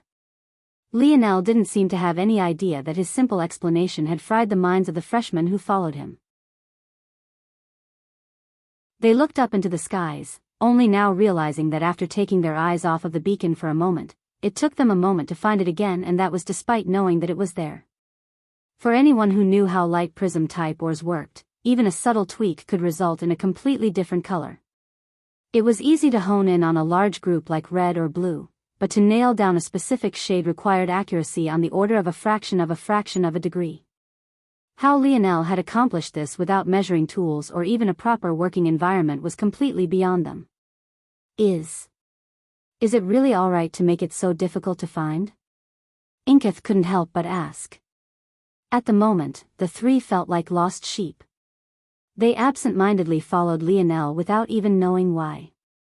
Maybe it was because all of his actions seemed so confident, but they couldn't really explain why themselves. Due to this, they had missed an obvious flaw. If it was so subtle even for them, was this really conducive to gathering more people? How many would actually recognize the signal for help? Not only had Lionel changed the usual color, he had changed its usual function and even made it difficult to spot. Lionel shook his head. Things will be even better this way. Even if only a few come, that's even better. Soon, we'll be setting out to find them, so even if they don't, it won't be a big deal. The pupils of the three constricted. Could it be that Lionel only casually did this so that they wouldn't be too idle while he completed his craft? Hold on, he was crafting. Watching the liquid metal run through Lionel's hand with such deftness left them in a state of shock. Aina shook her head watching Lionel, a light smile on her face. It's more than that. She supplemented, clearly realizing that Lionel was focused on forming these arrows as quickly as possible. The fact that the flare isn't normal will help us. The first thing people will think when they see it isn't that someone is asking for help. If they thought that, very few if any would come, and some might even run in the opposite direction. The three blushed furiously when they heard this, still embarrassed about the actions of their teammates. But, if it's like this, it will make people curious instead. They might even think that there's a hidden treasure here and that they were the only ones sharp enough to spot it. That will make many more come than what you might expect. Aina had hardly finished her words when the shuffling of grass and the soft words of a few groups reached their ears. It had hardly been 10 minutes and the first few had already come. Chapter 671. Huh. The first group was stunned to find that there was already a group standing in the small clearing. They immediately put their guards up, thinking that they would have to fight for the treasure before they could even lay eyes on it. However, that was when a second and a third group appeared. The tense atmosphere only grew worse. Lionel looked up. When a few saw his face, they were quite shocked. While it was a toss-up whether or not a senior would recognize Lionel's face, freshmen, especially those who had yet to join a peak before the rule changes, were a completely different story. After all, because of Lionel, many of them hadn't gotten a good night's rest for weeks. If they didn't know him, they'd be way too ignorant. The freshmen's gazes flickered with some hints of confusion and hesitancy. Unlike the seniors of Valiant Heart, they hadn't been here for long enough to understand a lot of the rage around Lionel. They simply followed the flow in most cases. Those of them that looked down on Lionel were just going along with the crowd. But while it was easy to do this when amongst their own friends and their private groups, when faced with the man himself, especially when his fingers were working on the corpse of a massive Titan hyena, they suddenly couldn't find the words to say. Moose. Lionel spoke. Explain the situation to them, you understand it all far better than I do. Ah. Yes. Moose, the third freshman amongst Irelana and Inkith, began to explain things from the very beginning. As he began, Lionel put up a small silencing barrier that only allowed sound in but not out and handed the dictionary to Aina. As his fingers worked, he began to pepper the dictionary with questions about the Oryx tribe. He realized that knowledge was power a long time ago. The fact he knew nothing about the Oryx could come back to bite him very soon. Lionel wasn't arrogant enough to believe that he could take on whoever the Oryx tribe had sent. Whoever they dared to send so deep into Valiant Hall Mountains territory was definitely extraordinarily skilled. Beyond that, who said that there was just one? Lionel had a feel that this matter was far larger than he knew. So it's like this. Lionel's eyes narrowed, his fingers never stopping. By now, he had already formed over 100 arrowheads. He split one mind toward thinking of what force arts were best suited toward it, focused another on the discussion between Moose and the others, another was trained on his surroundings, and the last focused on the words of the dictionary. The more he learned about the oryx, the more he was intrigued. It seemed that he had finally met a non-human humanoid race. Lionel quickly summarized what he had learned. The oryx were the original race on this world. It wasn't until later that Valiant Heart was established. This was quite rare for this quadrant. No, for this entire galaxy. The Milky Way was a galaxy of humans. The population of other races and species was quite low unless one counted beasts. But even then, the beasts one could find here were decidedly less mystical than one could find in other galaxies. The oryx were known for their superior strength, their 3 eyes, and especially the metal skeleton.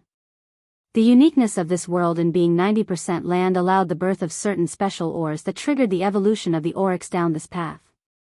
When coming to this point, Lionel couldn't help but wonder if the Morales family evolved in this way as well. He couldn't help but draw comparisons even though the oryx were still definitely inferior in this regard. What intrigued Lionel even more than this, though, were the eyes of the oryx. According to the dictionary, that was one line of their evolution that was rapidly progressing with each generation. Apparently there was a special term for this. The dictionary knew it as hyper-evolution. Hyper-evolution appeared rarely in the history of a species. It allowed the process of evolution that usually took billions to trillions of years to complete to have massive leaps every generation. Hyper-evolution usually targeted a single trait and allowed it to progress quickly. But, obviously, it wasn't helping the oryx see a wider range of colors, so what was it building up to? Lionel shook his head. Even the dictionary couldn't predict the future, and neither could he, so there was no use in wasting time speculating. If a species entered a state of hyper-evolution, they would either rise to the top in one shot or fall to the wastes of history. As a non-human species, the oryx most definitely had a tall mountain to climb, especially since most hyper-evolutions ended in failure. Is this why they're suddenly making such large movements? Lionel's gaze narrowed, dispelling the soundproof barrier around him.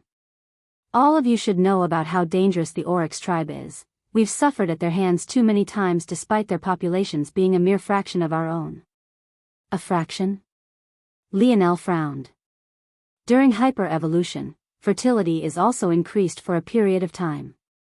But, even the dictionary can't tell me how long they've been in hyper-evolution for. It's too loose a concept. Are you trying to tell us to trust you all? Let's say the oryx tribe is making such a big move so deep in our territory. Who are we supposed to follow exactly? Him. The young man who spoke was called Senior Lu despite also being a black belt freshman. Maybe he was emboldened by the respect his juniors gave him, but he pointed toward Lionel whose hands were still moving like striking lightning. At that moment, the group had already grown to almost 30 and more were still arriving. Having finished going through the entire skeleton, Lionel whipped out his quill and began to write at a blazing pace. But, his actions left Senior Lu feeling stifled. Lionel continued to work, his eyes locked onto this Senior Lu. Regaining his composure after realizing the Lionel didn't dare to do anything to him here without fear of losing the support of the crowd, Senior Lu continued to speak. I'm not one to cast judgment, but I'm sure many of you were there that day when Senior Raylion gave his speech. If we follow this man, won't we just end up like cannon fodder to fuel his escape? Remember, he is the one who called us here. He needs our help. Why should we risk ourselves for the benefit of his safety? I've seen this play out way too many times.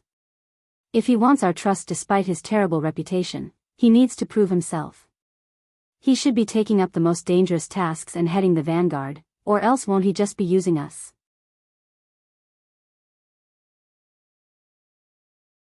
Chapter 672. When Moose, Irelana and Inkith heard these words, they couldn't help but panic. Even if they hadn't seen Lionel's strength today, they had still heard about what happened between him and Jerson. to take out a Valiant Hall white belt in just 2 exchanges.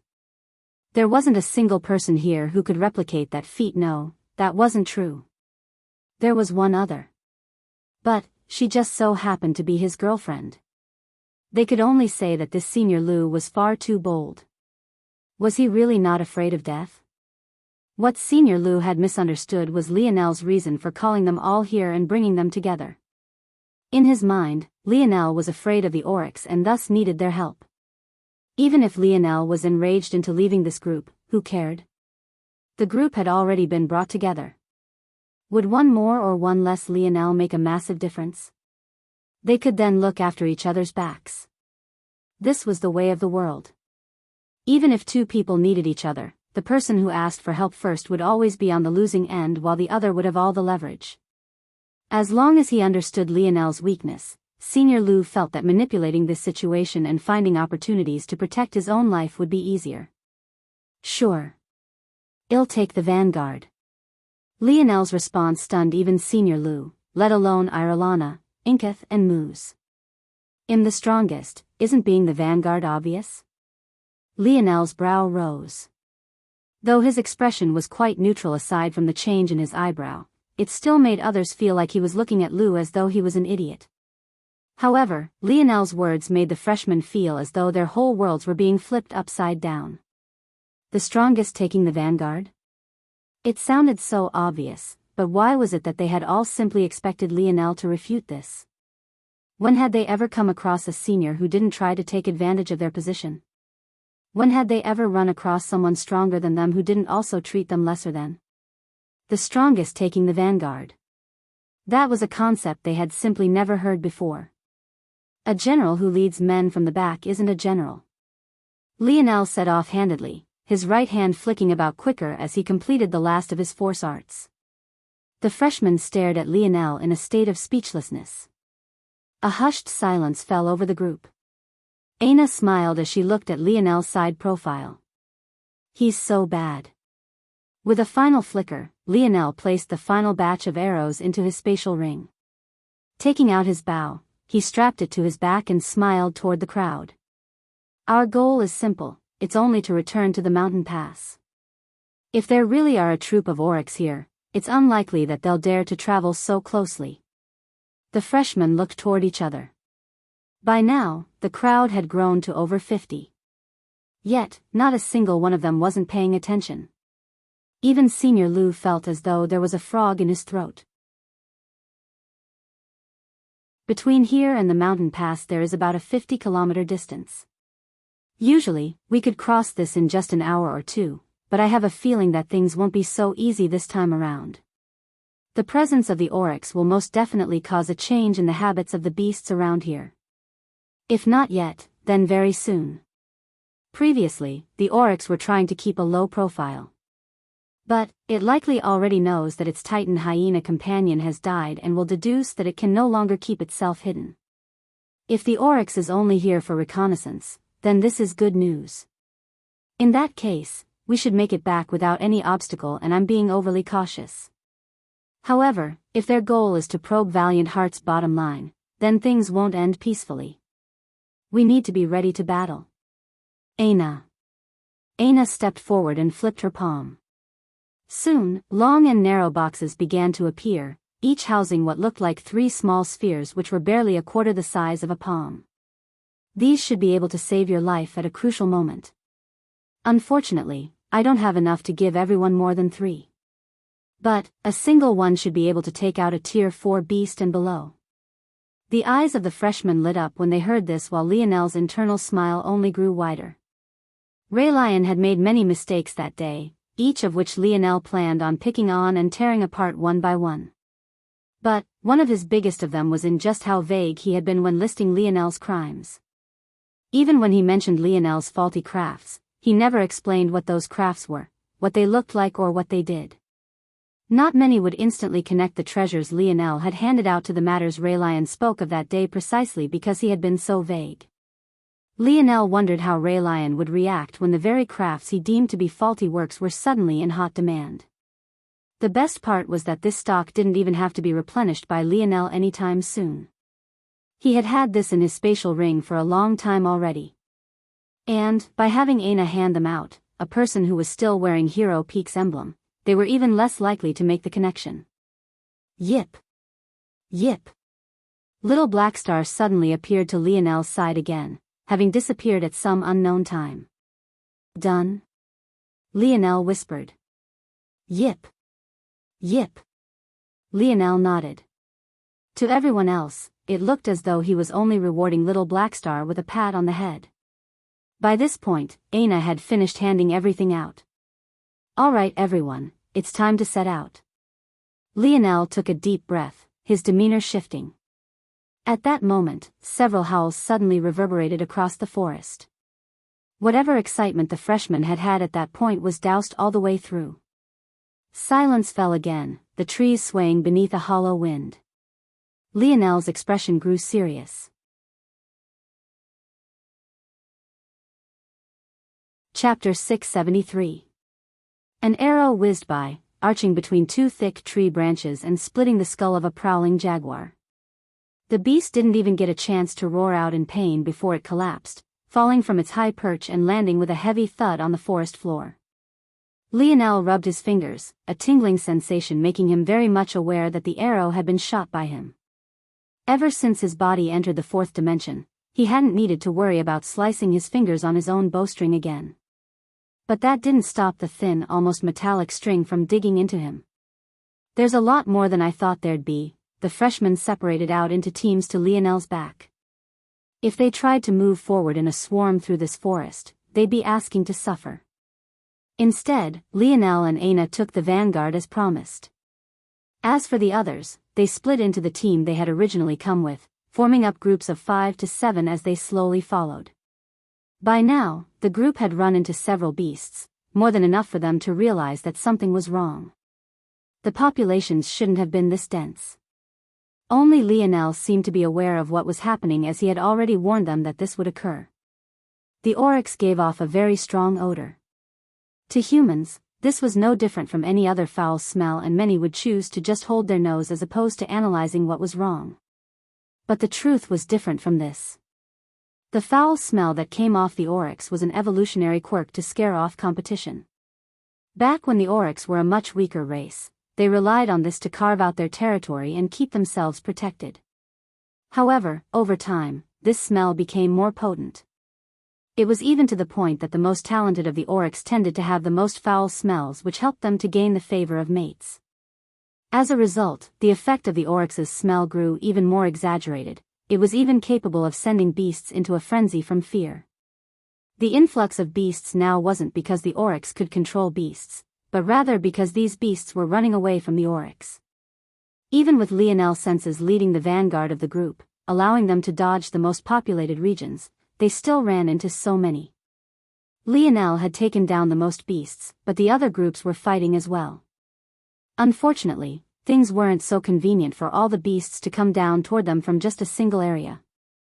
Still, Lionel's constant support had long since won the favor of many of the freshmen.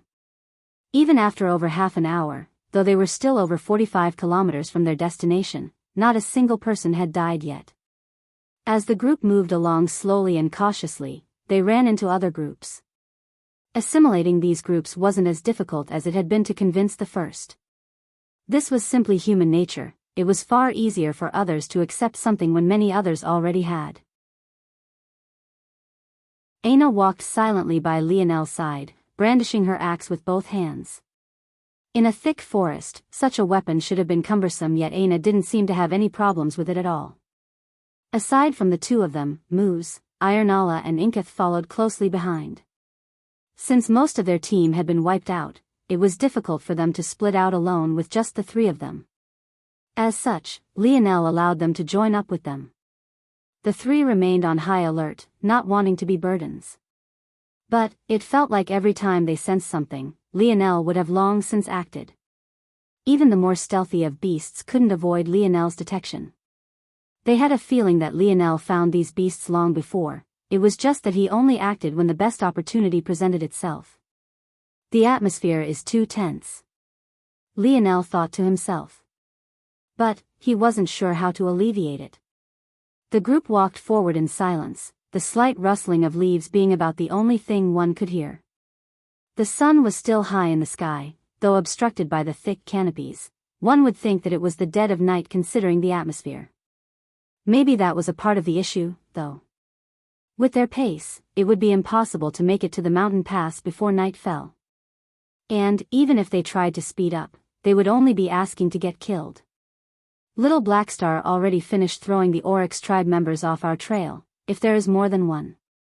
But, I'm not sure how long that will last, so there's no point in telling them this to get them to relax. Maybe this tense state is the best for them, they would be more likely to be alert. Lionel had sent Little Blackstar back to spread the blood and guts of the Titan hyena in a different direction, hoping to fool the Oryx. With their love of scents, it was no surprise that they were also quite sensitive to them. So, Lionel felt it would work. After a quick dip in the cleansing waters, Blackstar didn't even have any lingering smells on him. But, Lionel couldn't help but wonder if it really was enough. At that moment, Lionel's pupils constricted. Holding a hand up, he brought the group to a stop. Everyone strained their ears, trying to sense what Lionel had. Some of them with better senses grasped onto the faint sounds of battle. In fact, it sounded as though there was a large group fighting. The group slowly moved forward as Lionel stretched his senses to their limits. He had to decide if they should attack or change course, but what he saw made him frown. Reflected in his internal sight, he saw the outline of a familiar silhouette. It was none other than the busty Balthorn. At that moment, her fleshly underboob was still just as prominent even as she fought amidst a group of more than a dozen at that very moment. Aside from her right-hand lady, Henoran, she was unsurprisingly still surrounded by a flock of men. Some of these men were cowering, but others among them were still boldly trying to gain Balthorn's favor by battling valiantly. However, there were two matters that made Lionel pause. The first was an eyebrow raiser, but the second was something that made his own pupils constrict. The former was the fact that amongst the dozen, there was a man whose white belt was very prominent. It was clear that this senior had come here for the sake of either protecting or impressing Balthorn, likely even both. The latter though almost made Lionel sigh with helplessness. The creature they were battling was yet another Titan hyena. And, since Lionel knew what to look for this time, he didn't need to cut it open to know it also had a full skeleton. That confirmed it for Lionel. The likelihood that there was more than one oryx in this forest just skyrocketed.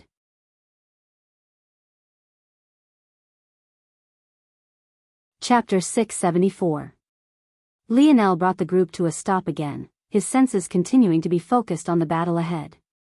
They were no more than 200 meters or so between them. But, through the thick forest, it was impossible to spot them with the naked eye from the distance. It was no surprise, then, that the group of about a dozen had yet to notice their appearance as well. Lionel steadied his breathing, slowly pulling out a silver-tipped arrow. Compared to the arrows he had been using, this one was easily twice as thick and several times heavier. Its tip was split into 4 serrated edges, a look alone that made one want to have nothing to do with such a vicious killing instrument. If one looked closely, it was possible to see a faint energy coating the arrow tip.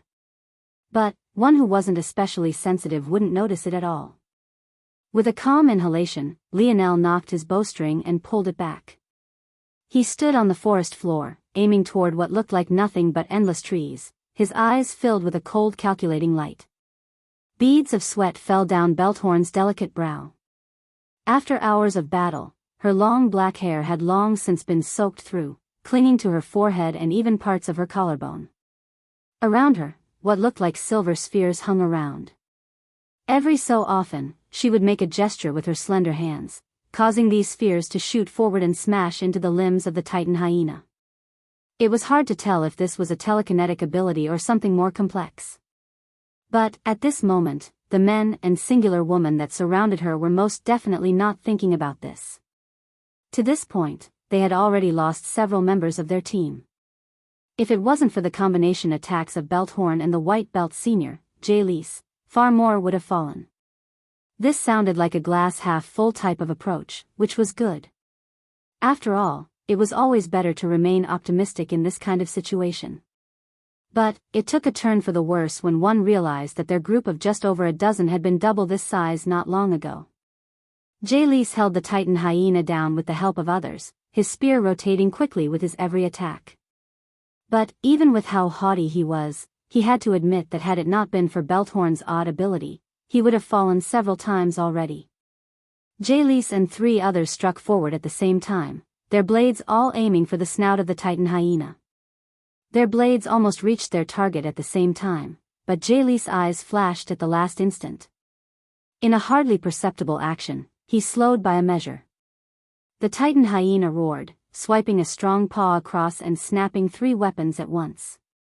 Its foul breath hung in the air as it lunged, plunging both sets of claws into the shoulders of another. The Titan hyena ripped downward, tearing the freshman into 6 strips. J-Lise was the first to retreat, his spear tip having been spared. At that moment, Belthorn reacted, sending several silver balls smashing into the torso of the Titan hyena. With it having jumped into the air, it didn't even have the chance to dodge. The Titan hyena was launched back, deep dents appearing in its side. Any other creature would have been entirely crippled. But Belthorn and the others had been through this once before. The flesh of the Titan hyena might have deformed, causing terrible bruises, but its bones were just fine. The Titan hyena latched onto a thick tree to stabilize itself, its eyes filled with fury as it locked onto Belthorn for the 3rd time in this battle already. Bang! The Titan hyena launched itself forward, causing the tree it had just been on to partially snap and begin swaying from side to side. Form up! J-Lise roared. He took a protective stance before Belthorn. Or, rather, it seemed like he had. Before J-Lise would take any sort of protective measures, the Titan hyena had soared over its head. It seemed that J-Lise had miscalculated the flight trajectory of the beast. Belthorn's eyes widened, watching the massive mustard-yellow furred beast falling down toward her. Biting her teeth, she mobilized what remained of her floating silver spheres. In order to launch her previous attack, she had flung the previous 5 outside of her 10-meter range of control. Usually, J-Lise would find a way to throw them back to her, but he had already been retreating before he could this time. Now, she only had one left, the one she had left behind for emergencies. But, just this singular sphere wouldn't be able to toss the beast away like those 5 before had. She needed time to accelerate her spheres to reach that level of power. But, this foul beast was already falling toward her. Even if she by some miracle managed to kill this Titan hyena, this wouldn't change. There was no way her body could survive the collapse of a beast so heavy onto it. Henoran stood beside Belthorn, seemingly not knowing what to do either. Damn it! Protect her! J-Lise roared. At that moment, Henoran's eyes narrowed. Belthorn roared, her final sphere shooting up. Her face was drained of all color, clearly having been overtaken by fear. If anything, her final roar was less about her confidence and much more about gathering up the courage she needed to do anything at all. The silver sphere shot upward, but it was off target. Belthorn had aimed for the beast's chest. In such a situation, aiming for the largest target was best, and it would hopefully give her better leverage to throw the beast off course. But, in her agitation, she missed, aiming too high and causing the sphere to smash against the bared fangs of the Titan hyena. A splutter of bone and broken teeth flew, sending the sphere spinning off in another direction. The Titan hyena roared in pain, but as expected, its downward trajectory didn't change.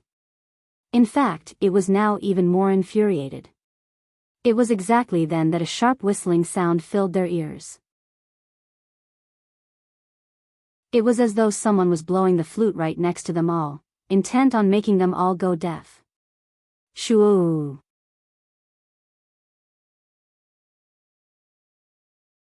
Chapter 675. A blinding silver light tore through the forest. It curved in an elegant arc, snaking past the thick trunk of several ancient trees as though a god had personally come down and drawn a line through the forest. It appeared amidst the fighting group in an instant. The number who even noticed its appearance were too few. But by the end, everyone saw the result. Pung! Pchoo! It was as though some mysterious force had ripped the titan out of the air. The arrow was far too fast to spot. To an outside observer, it really did seem like an invisible force had torn it away from its original flight path. Bang! The titan hyena smashed against a tree in the distance, its body hanging limply as though a stuffed animal. It hung pinned to the thick tree, its eyes steadily growing vacant amidst its whimpers. At that moment, there wasn't a single person who wasn't shocked by the sudden change. Balthorn, who thought her life was forfeit, brought a hand to her chest, her heart beating so erratically that it sent ripples throughout her ample breasts. Jalise was maybe the most stunned outside of Balthorn. That titan hyena was a bit weaker than the one Lionel and Aina battled previously, capping out at tier 6 in strength. But it still wasn't something they were able to casually face. Not long after his surprise faded, it was filled with rage. What fool did this? Does he not know the consequences of killing a silver-clawed titan hyena? Jalise clenched his fists. Fuck. The smell. I need to leave this place quickly. Jalise hesitated, gritting his teeth. Though he couldn't defeat the titan hyena, he hadn't been looking to in the first place. From the very beginning, he was looking for a covert way to slip away without exposing himself. He was a sly man. Even if there was a small chance things would come back to bite him, he wouldn't take the risk. If not for fear that these brats would survive, he would have run away more blatantly. It turned out that he was right to be cautious. Had he run away, this bastard would have still interfered in the end.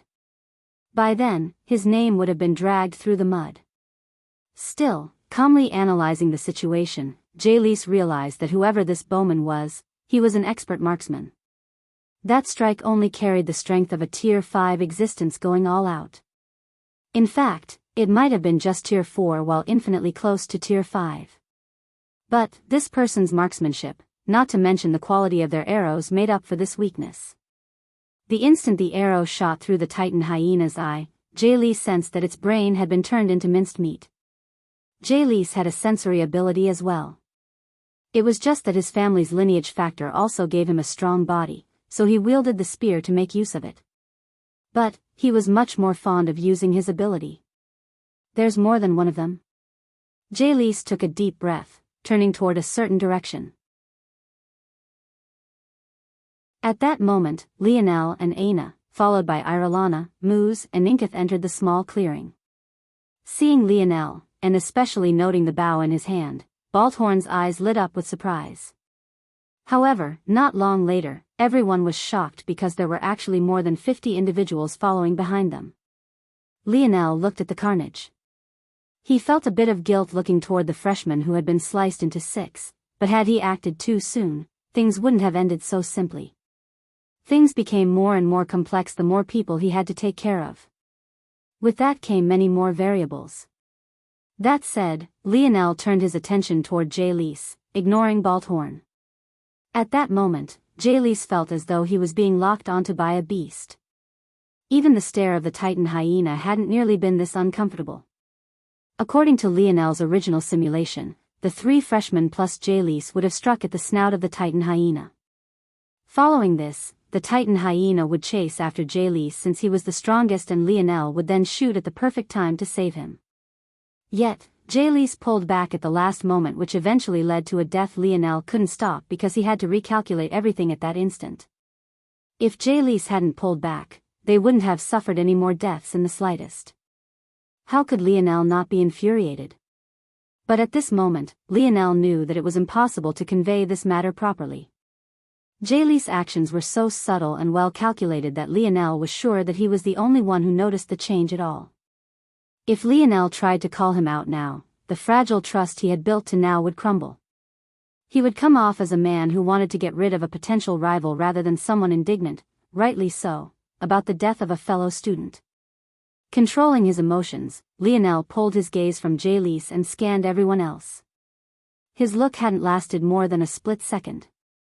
But, for a sensory type like Jalise, it felt like an eternity. I'm sure you all are aware of what's happening by now. The Oryx seemed to be making a move and could be coming down at us any time now. As Lionel spoke, he had already walked to the pinned corpse, stripping it clean. He doused the tree bark and surroundings in cleansing waters, then sent little Blackstar off with the remains again. "Well, follow you." Balthorn spoke before Lionel could even ask. Lionel nodded. "All right. We're still about 40 kilometers away, so let's work together." Balthorn was the reason so many of these freshmen had come together in the first place, so it wasn't much of a surprise that they all agreed. The only one who was hesitant was Jalise. Unlike Lionel, he didn't seem intent on being the vanguard in the slightest. At this moment, he just wanted to look out for himself. In the end, though, he decided to follow along. As much as he trusted his senses, he knew he wasn't infallible. In the case, wouldn't it be more convenient to escape if there were others blocking the way? Jalise made his decision. An unknown distance away, a familiar large humanoid figure reached thick, dirty fingers forward. The oryx's nails looked as though they had been bitten down to size before being caked in the foulest dirt. However, a moment later, the oryx's fingers were coated in a thick crimson. It looked around, but soon realized it had come to the end of the trail. It seemed that he had been following a false path. The oryx stood to his full height, wiping the line of crimson across his chest. He rose his nose to the sky, taking a deep whiff. But after a while, he couldn't seem to sense anything. In the end, he looked into the sky, watching the sun that was slowly setting. This didn't matter much. Once night descended, they wouldn't be able to escape anyway.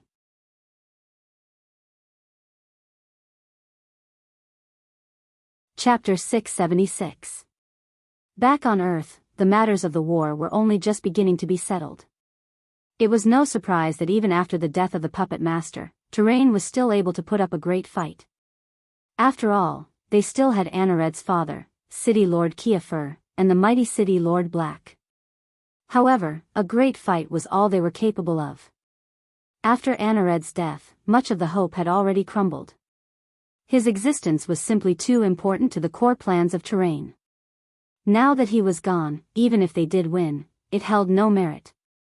With their pitiful talent, holding on to Earth until they could begin to birth fifth-generation children who could take over for them was nothing more than a pipe dream.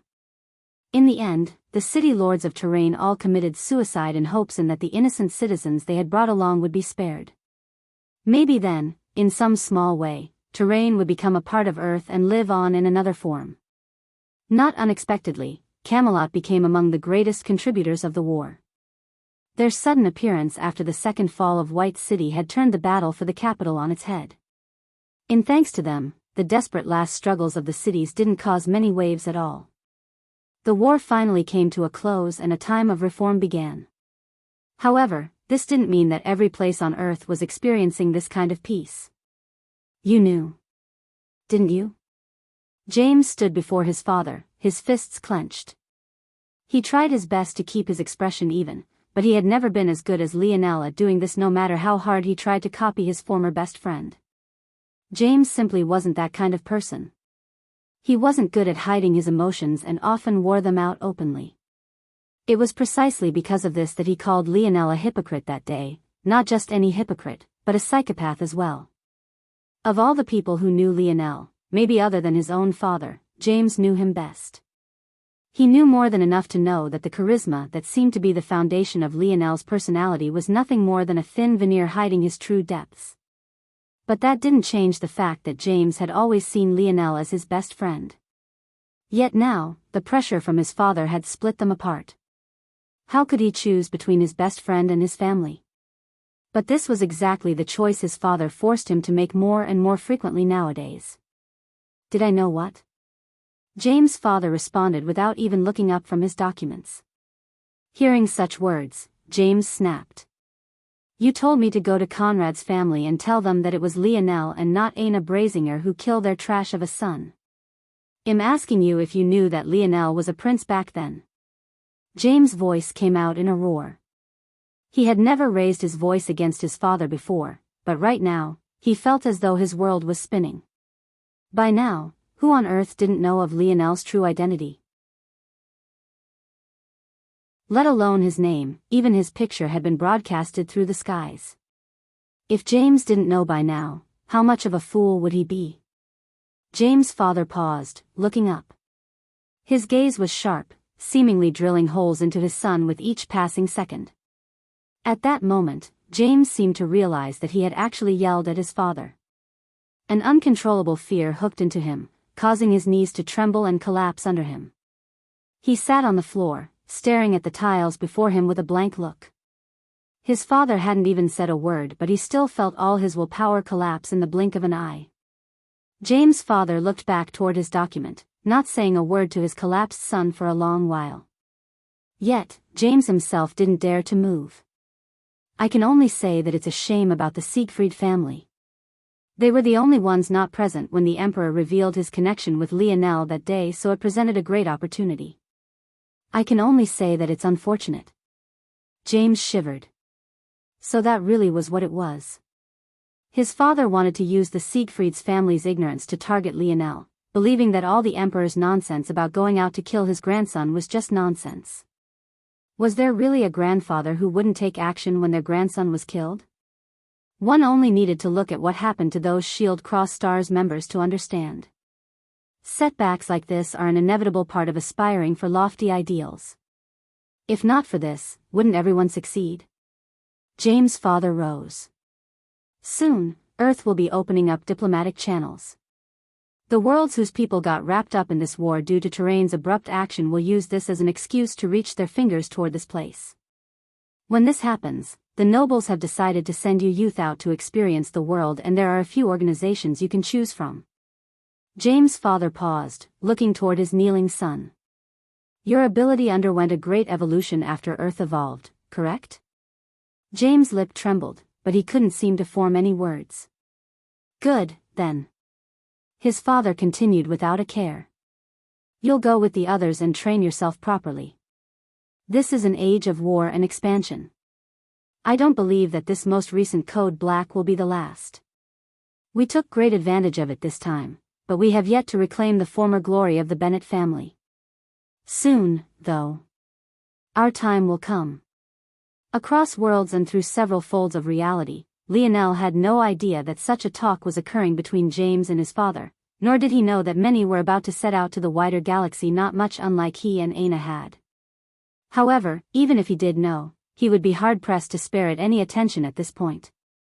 The sun in the sky seemed to be sinking faster and faster, the usually quiet surroundings filled with the labored breathing of the freshman Lionel was dragging along. There were still more than 35 kilometers that separated them and the mountain pass.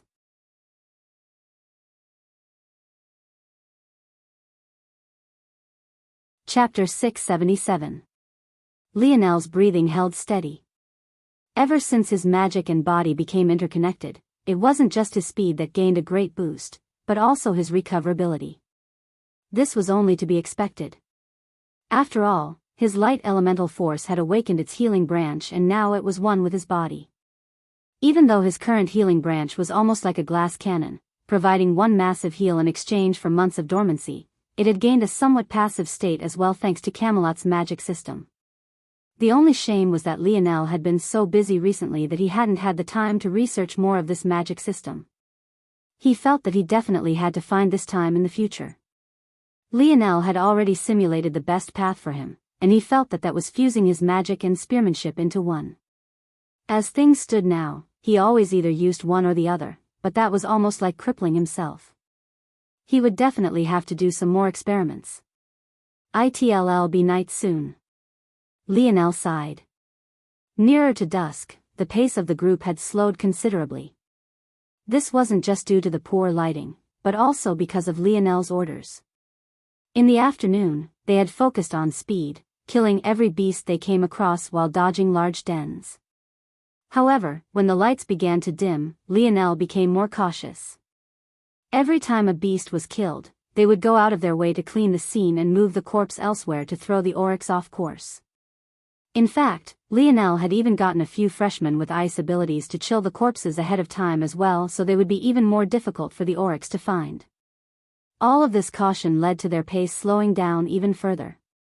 Though many understood why Lionel had chosen to do this, there were other anxious individuals who would have much rather focused on their speed. If they had, they might have already been halfway there and just another 4 or 5 hours away.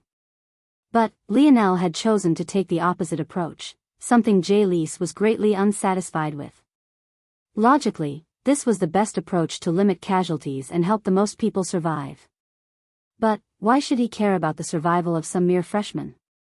The darker the skies grew, the more antsy Jalise became. He really began weighing his options for whether he should split off on his own or not. What he was more surprised about, though, was that he had already tried to sway the group's opinion earlier in the day. He had thought that with his white belt status, many would listen to him. And in truth, a few did. Among them, there was no surprise that the silent senior Lu had also taken his side. But, to their surprise, the vast majority still took Lionel's side. They weren't fools. If they could come to valiant heart, they definitely had some intelligence of their own. Though Lionel's approach was a bit overly cautious, there was nothing fundamentally wrong with it. Like this, Jaylee's small stint at rebellion had fallen flat. He looked toward Lionel's back at that moment, only to find that the latter didn't seem to be paying attention to him in the slightest. He didn't seem to realize that Lionel's internal sight was observing every single one of his actions from start to finish. But how could he? As far as Jaylee knew, internal sight was easily detectable. When had he ever run into one as subtly controlled as Lionel's? I guess it's about time, Lionel thought. All right, everyone. There should be a mind network up ahead. As long as we have metals interfering with their sight, it will be even more difficult for the Oryx to find us. We can hide away here until the morning. When Lionel's voice silently reached all their ears, everyone perked up. So it seemed that Lionel really did have a plan. This was great. Of course, if they all knew that the mind network Lionel was speaking of was one from the map he had memorized on the day he launched an attack at the ores market. Who knew how they would react? Aina looked toward Lionel's side profile. He's getting more and more bad every day. Her lip couldn't help but curl. This had been Lionel's plan from the beginning. He knew they couldn't make it, so he had laid a map of their progress atop of a map of Sarioth's mind network within his dream world. Then, he picked out a suitable location they would reach just before the sun officially set. Soon, the group found a small rock field. Sparse grass sputtered through every so often, but the minor 20 or so meter wide space were mostly made of grays. Near its center, a cave mouth hung open, dipping into the ground quite quickly. But what was especially eye-catching was the fact that there were 4 white-belted seniors playing a game of cards by the cave entrance. The 4 sat at a table together, taking swings of what looked like liquor and happily laughing amongst themselves. It was clear that they had no idea of the looming threat hanging over their heads. At that moment, the 4 suddenly went on high alert, their eyes widening when they saw a group that now numbered over 100 walking toward them. Had they really been so out of it?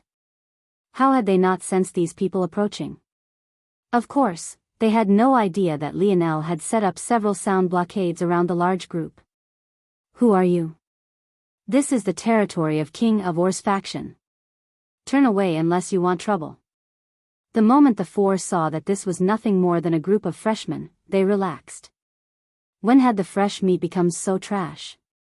They completed such simple missions in groups of 100 now? How pathetic could they get? Lionel's lip inwardly curled. Well, isn't this just perfect? Ray Lion had no idea that Lionel's trap was slowly closing in on him. Clearing his throat, Lionel stepped forward. Respected seniors, we're here to ask for shelter. Our group has run into evidence of Oryx activity. It's too dangerous to stay in the forest after the sun sets. We only want to hide within the mines until morning comes.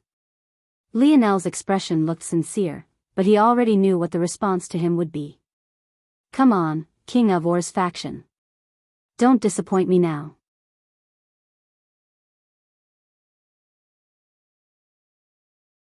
Chapter 678. The 4 seniors were stunned when they heard Lionel's words.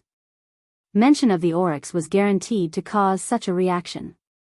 After all, there were very few who could reach White Belt without having heard at least one horrific story about that race of people. It was safe to say that they wanted absolutely nothing to do with this matter. After the initial surprise, though, one of them frowned. "What proof do you have of this? Why haven't we heard anything?" The question made sense. After all, they were about 35 or so kilometers from the mountain pass. That region had a strong concentration of valiant Heart Mountain elites, so it was relatively safe. In fact, it was due to this that Oryx tribe attacks so close to the heart of their organization were so rare. They usually wouldn't dare travel this close.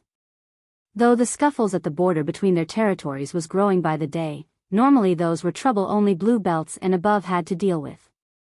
Even white belts like them weren't even qualified to worry about those matters. So, how could they so easily believe Lionel's words? Now that they thought about it, they felt ridiculous for the way they acted and were even somewhat embarrassed. Lionel hesitated when he heard these words. Proof? He didn't have any. He had turned the skeleton of both Titan hyenas into hundreds of arrowheads. As for their bodies, their stench had been distributed in directions opposing to their own thanks to the help of Little Blackstar, so they obviously didn't have any pieces of it remaining. Lionel decided to quickly explain all of this. So the only thing we have left that might be of some proof are the kidneys of the Titan hyenas. Those are the only parts of them that I kept for myself. The four white belts looked at the large hand-sized kidney in Lionel's hands, then looked at him as though he was an idiot. So what you're saying is that you have no proof whatsoever. But, somehow you expect us to believe that the Oryx tribe is stupid enough to attack so close to the mountain pass? Do you take us for fools? Lionel frowned. Listen, we know. You listen. Do you think we can't recognize you? This is the last chance we'll give you to scram, or else don't blame us for being impolite. If you think you can overwhelm us with numbers, think again. Not to mention the fact that we'd never lose to a pack of trash like you freshmen. Do you really think that there's only the four of us here? The four card-playing seniors stood. Lionel inwardly shook his head. It seemed that these four had no idea what happened to Nigmir and the others. But, this was fine too. In fact, this was even better. If it's about me, then fine.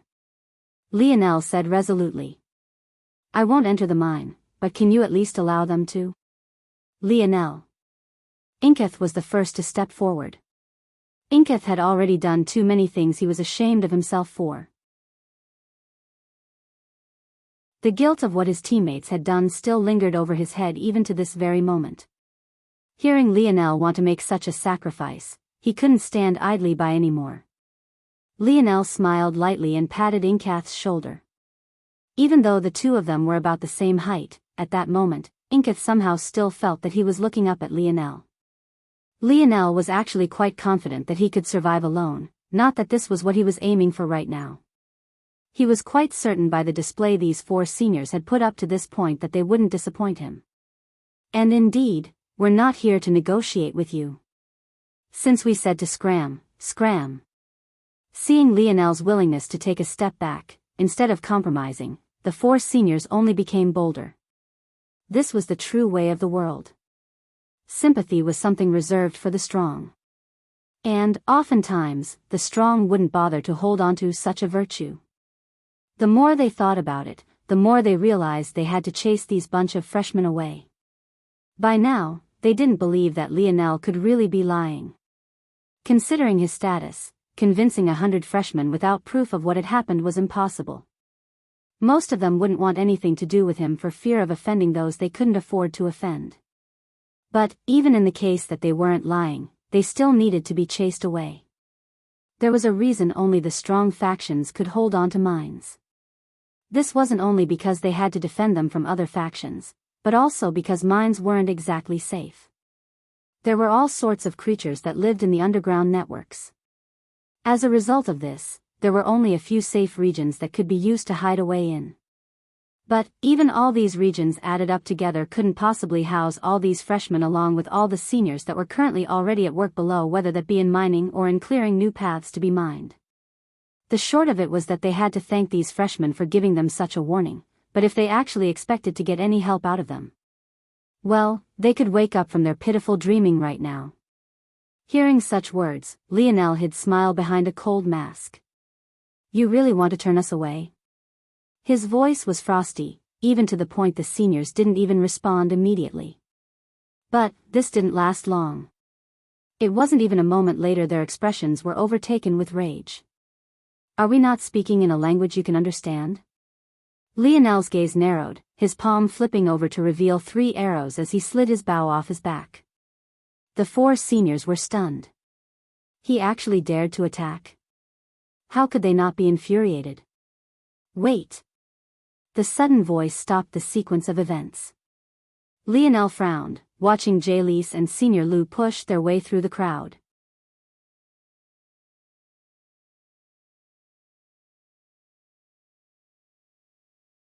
Chapter 679. At this point, Lionel was really curious about what exactly these 2 wanted to do. How would stepping out now help them, exactly? The reason Lionel was so confident that these 4 would turn him away was because he knew that whether or not he was telling the truth didn't matter. But, he was certain that Jalise and Senior Lu believed that as long as they could prove themselves to be trustworthy, they would be allowed in. Lionel found this to be particularly amusing. They thought that they were being clever, when the truth was that they were simply dancing clowns. It was still possible for the seniors to allow them in, but Lionel could guarantee that they wouldn't allow all over 100 of them to do the same. The reason for this was simple. This wasn't the first of King of Or's mine they had run across. In fact, it wasn't even the easiest to get to. Lionel had made a slight detour to choose this one in specific. With Lionel's ore expertise, he was capable of guessing which ores could grow where simply depending on the environment. From his understanding, the ores in this place were among the most valuable assets King of Or's faction had. Of course, this was restricted to those mines that Serioth had actually shown on his map. This was to say that this place had the tightest security along with some of the highest priority for the faction. There was no way that Serioth, with his character, would place fools here. That definitely meant that they had already guessed he was telling the truth, yet couldn't allow them in for other reasons. Seeing that Jalise was wearing a white belt, Lionel's internal smile only grew brighter despite the fact his face told a completely different story. In fact, now he quite hoped Jalise was allowed in. What are you 2 trying to do? Lionel asked with a frown. Senior Lu swept Lionel a sneering gaze before completely ignoring his question. Esteemed seniors. Lu bowed slightly. I know that it's difficult to trust us, but there really is solid proof of the Oryx tribe's movement. I've heard a lot about some of the issues your King of Or's faction has had with this Lionel. But, we implore you to not punish us all simply for his mistakes. We are willing to denounce him completely. The atmosphere seemed to shift slightly. Though Senior Lu hadn't come outright and said it, many began to remember at that moment that the King of Or's faction seemed to have a great rivalry with Lionel. Could it be that this was the true reason they were being turned away? Muz, Inketh and Irelana frowned deeply. It could be said that many of them had only survived so long because of Lionel. Even if it turned out that their worries about the Oryx were unwarranted, what they had all seen personally was the change in the beasts. On their way here, they had noticed the increased attack rate and violence the beasts displayed. Even if there was no Oryx, this alone was enough to say that Lionel had saved them all. For Senior Lu to do this now was nothing short of abhorrent. Yet, when they looked toward Lionel, he had paused. His 3 arrows remained nestled in his fingers, but he didn't seem like he was about to knock them any time soon. The 4 seniors frowned when they heard this. Damn it, couldn't these fools get a clue? They didn't want any of them here. Jalie's expression flickered. He seemed to have understood something as well. It seemed they had misread the situation. But, he smiled inwardly. After all, he wasn't the one to speak. Didn't you? One of the seniors seemed to be about to snap when he was stopped. They began to whisper amongst each other. What did you stop me for? Hush, lower your voice, idiot. The 4 huddled together, believing their voices couldn't be heard by anyone but themselves. And in fact, they weren't wrong. Lionel indeed couldn't hear them at this moment. It seemed that one of them had quite the special ability. Think about it, don't you think this is a good opportunity? For what? We can't afford to let them in, there's no space. Use your head for once, Yako. King gained a lot of benefits from allowing the hero to use our faction's name, but at the same time, our prestige took a hit because of it. King had no choice but to swallow this insult. After all, our rise was too abrupt. King managed to become a blue belt in just a couple years, how could he not be seen as a threat? It isn't yet time for us to go against those behemoths. But, this is a good chance for us to recover some of the prestige we lost by losing to a freshman. If we humiliate him like this and the news spreads, we'll be able to get in the good books of King, don't you think? The four were suddenly enlightened. You're not bad, Mia. Even though your name is a bit girly. Mia slapped Yako on the head, snarling. But, his lip curled into a sneer not long after. Mia stepped out of their group, his arms crossed over his chest. His gaze swept over the group, his demeanor looking like that of a commander in charge. Seeing the apprehension on the faces of them all, he couldn't help but take a breath of satisfaction. The feeling of having the lives of so many in the palm of his hands made him feel intoxicated.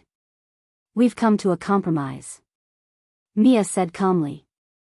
We still have no way of telling if you're telling the truth or if you're here to sabotage our minds. So, we will allow some of you in. As for the majority, you will camp out in the surroundings. If the oryx really attacks, our detection systems will find it long in advance and will allow you into the mine. If not, you all will stay out here for the night. The freshmen felt a light of hope when they heard these words, naively trusting in the words of these seniors and in their so-called detection system. Mia's lip curled. He had truly found a group of useful idiots. Allow them into the mine? If an oryx came, they'd execute one of Sariat's contingency plans and collapse the mine entrance and run away through the tunnels before waiting for morning. As for the lives of these freshmen? Who cared? However, we have one condition. Mia's gaze turned toward Lionel, locking onto him. If he's here, all of you can scram. I don't want to see his face. It's displeasing to my eyes.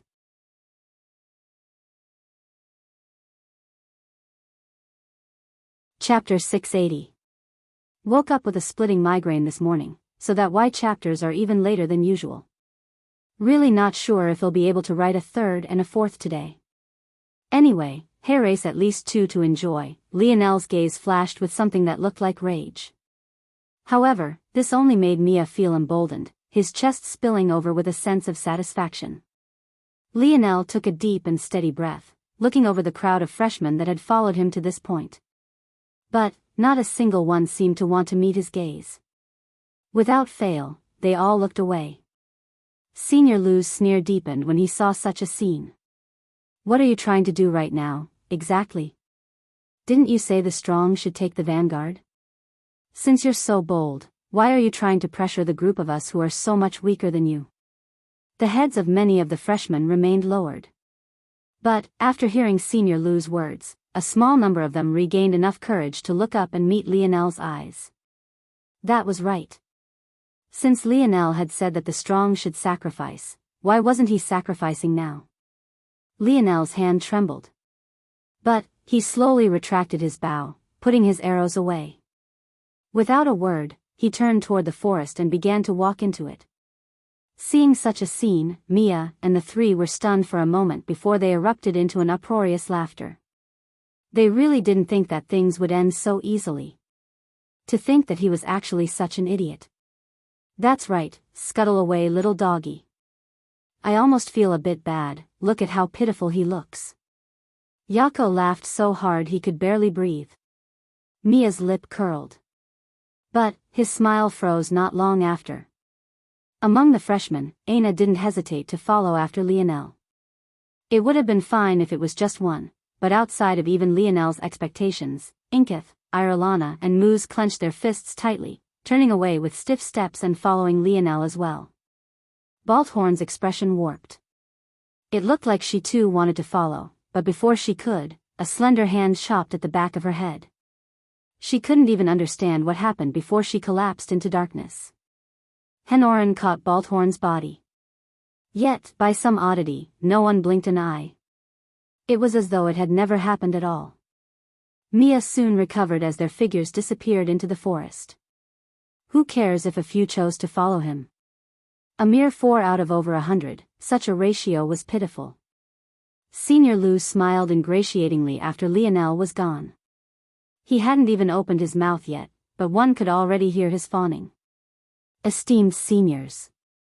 How will we decide who can enter the mines, if you don't mind me asking? Oh, that. It was only now that Mia remembered that he had indeed promised such a thing. What a hassle. Now that Lionel had been thoroughly humiliated and his life was even on the line now, he didn't really care what happened to these freshmen. But, after some thought, he realized that there was really no point in humiliating Lionel if no one could spread the tale later. So, he had to make sure that at least some of them survived in the end. In that case, Mia scanned the crowd, his gaze lighting up when it landed on Jaylise. How could he not be drawn to the only white belt in the crowd? This was perfect. Freshmen were nothing but deadweight, but it was a different matter entirely if there was someone who could actually be of help here. Let the strongest among you decide. Mia said after some thought. No more than 5 can enter. Senior Lu's expression twisted, but he still looked toward Jaylise almost immediately, a pleading look in his eye. Almost like a ghost, Henoran appeared with Balthorn in her arms, standing beside Jaylise as though she had always been there. Even to this point, no one seemed to realize that Balthorn was knocked out. Or, maybe, they simply didn't care about the details in this sort of situation. Jaylise swept a gaze over. I'll just take them. With that, Jaylise walked toward the mine, not bothering to pick out 2 more to fill in the 5-number cap. Senior Lu's expression was ugly to behold. He sent a pleading gaze toward Mia, but the latter had clearly cleansed his hands of the matter. He wanted nothing to do with it. He truly couldn't be bothered to care. Without a choice, the freshmen began to silently set up camp, quietly vying for position closer to the cave's mouth. Senior Lu clenched his fists, a hint of despair marking his brow. The complicated looks he received from the other freshmen only made it all worse. While 2 seniors guarded the entrance to maintain order, Mia and Yako led Jaylise and the 2 women into the mine. One would have expected the tunnels to be dark, especially so nearing the night, and possibly lit by torches, but this was far from the truth. The walls of the cave seemed to sparkle with their own pale light. The visibility wasn't as bright as day, but it wasn't as poor as dusk either. It was a nice, gentle in-between that was easy on the eyes. After a while of silence, Jaylise suddenly spoke. Tell me the truth, you don't actually intend on allowing the others in, right? Mia's steps paused for a moment before a sneer spread across his face. Of course not. Good. Jaylise said casually. Not long later, Mia led them down a few diverting paths before they made it to a medium-size opening. It seemed capable of fitting about 50 or so people. This is our safe house. Any further and we'll have to deal with stone beasts. Mia, who the hell did you bring here? A voice that almost sounded more like a bark sounded out, snapping at their ears. Mia smiled bitterly before quickly explaining the situation. The Oryx? The expression of the King of Or's members working the mine changed. If this was true, they were in no small amount of trouble. It was at that moment the ground quaked. The setting sun had finally disappeared over the horizon.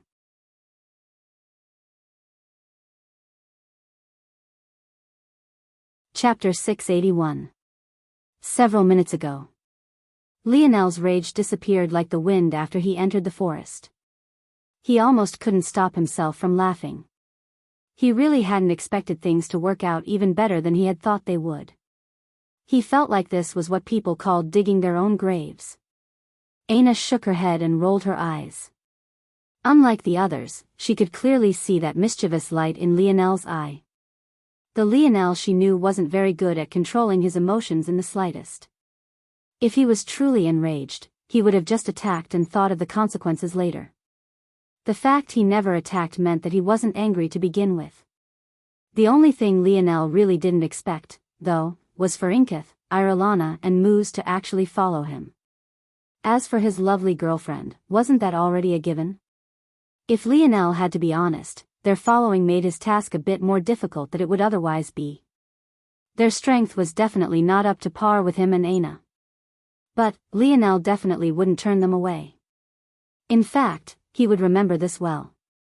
Taking a deep breath, Lionel turned to the three. Unlike Aina, they didn't understand Lionel very well. So, they had been just as fooled by his previous act. Seeing the solemn expression on Lionel's face, they felt their hearts seize again. After a while, Lionel smiled. It was quite true that the world couldn't be painted in black and white. The very same Inkith and Irelana who had drawn a line between them just months ago had actually chosen to side with him today. The human psyche was quite a fascinating thing. All right everyone, take these. Lionel handed out another few packages of grenades. These are the grenades. Moose asked softly. Moose and the others weren't very surprised that Lionel had more even though he had said that he didn't previously. But Lionel's next words stunned them. These aren't the same. The others could only injure a tier 4 existence and kill anyone below that. This one can even kill anyone below tier 6. The three youths trembled fiercely when they heard this. Every step forward in the fourth dimension was considered to be massive. By the time one got to the difference between tier 4, 5 and 6, you were talking massive gulfs one could waste a lifetime to cross. Tier 7 to Valiant Heart Mountain was considered to be the absolute cream of the crop. Only blue belts touched upon such a level, yet these three could only lower their heads if they came across a mere white belt. The idea that they could injure a tier 6 with just one of these was baffling. Yet, Lionel had given them 10 each. How could their hearts not beat wildly? Be careful when you use them, Lionel advised. Whether it's the Titan Hyena or the Oryx, I have a strong feeling that they won't work in the slightest, so don't even bother to throw them in their direction. You'll only be bringing down their attention toward you. The three nodded solemnly. But Irelana soon raised a question. In that case, how do we use them? To survive. Lionel spoke bluntly. Not long from now, the Oryx will definitely track us to this location. Trying to escape through the forest will be impossible, so we will be using the mines. If I'm correct, the King of Or's faction will definitely do their best to seal off the mine from new entries, so we'll need to work fast. These grenades will be useful to you within the mine tunnels themselves. There will also be beasts that enter a frenzy down there. Use the weaker grenades on them, they won't be able to harm the structural integrity of the tunnel. If you feel that an Oryx is closing in on you, a strategic use of the stronger grenades can collapse a tunnel they would have otherwise used to pursue you. The three gulped hard when they heard Lionel. He made it sound like the Oryx were already right on their trail. But, didn't night just fall? Wait, night? The three looked up into the sky, their legs growing weak when they noticed there wasn't a hint of the sun left. At that moment, the ground began to quake, the trees swaying from side to side as though they were juvenile rather than the thick ancestral beings they actually were. Get ready, Lionel said solemnly. Senior Lu bit into his cheek, his expression jittery. He had managed to take advantage of his seniority to build a campsite as near to the cave mouth as he could. Unfortunately, in order to succeed in this, he had to be more aggressive than he usually was, causing many to feel off-put by his presence. To make matters worse, he wasn't even that close to the cave mouth. Under the order of the white belts, he had to be at least 10 meters away. The clearing was already only 20 meters wide to begin with. As a result, most were pushed into the camping in the forest. Though this was more comfortable than setting up camp on the hard rock, in terms of security, they felt as though they had none. The freshmen found themselves feeling empty. Their minds were filled with such a perpetual fear that they couldn't even find it in themselves to relax. They realized then that their current state was a far cry from how at ease they had been during the day. Though they were tired and spent from their trek here, at the very least, none of them felt as though their lives were on the line. Even without the appearance of the Oryx, this suffocating feeling alone made them realize just how much they had relied on Lionel. Unfortunately, it was already too late to hold back anymore. Fuck this. One of the freshmen rose from their small sleeping bag. What's there to be afraid of? Would one person really make a difference? How ridiculous. No one responded to the freshman's grumbling. He stood, going a distance away to find a tree to take a whiz behind. He sighed as a steady stream began to drizzle. He had been so scared before that he had truly held this in for too long. The more relaxed he became, the more assured in himself that he also became. Just blame yourself. Who asked you to piss off the king of Or's faction as a freshman? The young man continued to mumble before his nose caught the whiff of something terrible. Fucking gross, who the hell is taking a shit here? Couldn't you choose another place? The young man suddenly froze. It was night, so it was of course dark. But had it always been so dark? His neck slowly cranked backward, only to find a massive silhouette looming behind him. The young man opened his mouth to scream, but all that came out was a gurgle, his head sliding off his shoulders and plopping to the ground.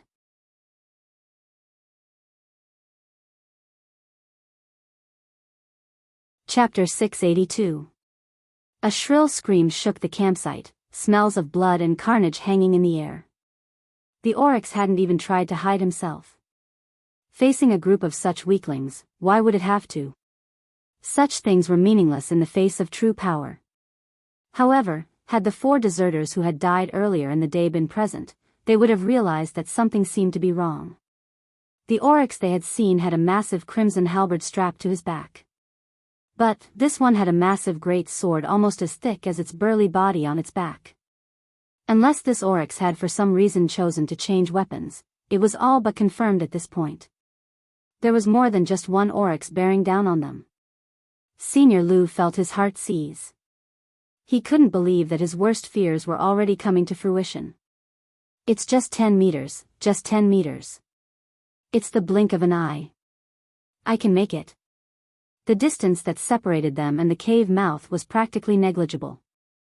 Senior Lu didn't care if he had to trample over the corpses of his fellow freshmen, he just had to make it. As long as he did, he would be safe, he would live another day. Without a care for the material strewn around him, Senior Lu scrambled to his feet, not even looking back to the forest. He scratched and clawed to all fours before leaping up to his feet. He bolted for the cave mouth with all the speed he could muster. For some reason, despite the fact his destination was right in front of him, despite the fact it should have only taken him 2 large leaps to make it, he felt as though it was a world away. At that moment, his worst fears were realized, again. The 2 seniors had already leapt to their feet. What the hell? Already? It was clear that they were caught completely off guard. They knew that the oryx story Lionel had told was likely to be true, but shouldn't it still have taken some time to find this place? At this point, they didn't care to confirm the appearance of the oryx. Hurry up. I'm on it already. You go do your damn job, nagging bastard. The senior who spoke last stood with a ferocity, his feet stamping into the ground. The clearing of rock and gravel quaked for a moment, trembling beneath his force. Senior. Please. Senior Lu called out, panic clear on his face. But at that moment, a strong wall of force sent him flying backward. Horror painted his face as he watched a wall rise up from the ground.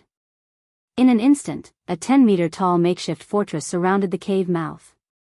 Senior Lu scrambled to his feet, launching himself onto the wall and trying his best to climb it. Once again, it was just 10 meters, it was a distance that was harder to climb than run across, but he was still a 4th-dimensional existence. Even if he couldn't jump that high in a 5th-dimensional world, he could still climb it. The makeshift walls were coarse and unkempt. There were more than enough dips and crevices for him to latch onto. But he had barely begun when a spike of earth suddenly jetted out for his chest. Senior Lu twisted to avoid it, displaying his small bit of talent. But the result was still the flesh near his hip being ripped through. If he had been just a bit slower, his hip bone would have been shattered to oblivion. Senior Lu fell back to the ground, being thrown away from the wall. Let me in. Let me in. I helped you all. The more Senior Lu screamed, the more careless he got with his words. Who cared about offending seniors if he couldn't even live to reap the benefits of it? Soon, he began cursing, even insulting their mothers, but his pleas fell on deaf ears. By that point, many of the freshmen had long since caught up with Senior Lu. Some had tried banging against the wall, but those not as strong as Lu found themselves skewered. It was hard to tell if more freshmen had died at the hands of the oryx who had seemingly yet to make an appearance or their so-called seniors. On the other side of the wall, the senior who put up the rock wall, Hallis, sneered, his hand pressed flush against the wall as he sensed what was happening. Seath, are you done yet? Don't hurry me, bastard, just hold the wall. Oryx aren't that intelligent anyway, as long as they had prey on the other side, they won't bother with us anyway. Why the hell is it taking so long? Do you know how hard it is to set up a controlled explosion? I'm trying to destroy the entrance well enough that it can't be dug through easily, but not bad enough that it takes the whole tunnel with it. Plus I have to put it on a delay. Whatever. Keep your nerds speak to yourself. Just hurry up. Can't believe those bastards left us with this job, damn it. Though Hallis said this, considering their abilities, they were the only two that could be left with such a task. Seath with his explosion ability and him with his control abilities. Seath continuously drew force arts around the cave entrance. He had started on this a while ago, but he had never expected the oryx to get here before he could even finish. Unfortunately, in order to hide things from the freshman, he had to be too subtle before, slowing him down considerably. But now that the cat was out of the bag, there was no need to take things slow any longer. Let us in. Let us in. In a desperate attempt, many no longer cared about the earthen spikes, rushing at the wall in an attempt to overwhelm it with numbers. It was then, though, that an oryx finally stalked its way out of the forest, its large figure pushing thick trees out of its way. His massive great sword rested on his shoulder, the claws of his pawed feet digging into the coarse ground. The oryx was caked in blood. It splashed across his furred legs and clumped the hairs together. The result was a smell even more foul than usual. The freshmen felt as though their souls had fled their bodies.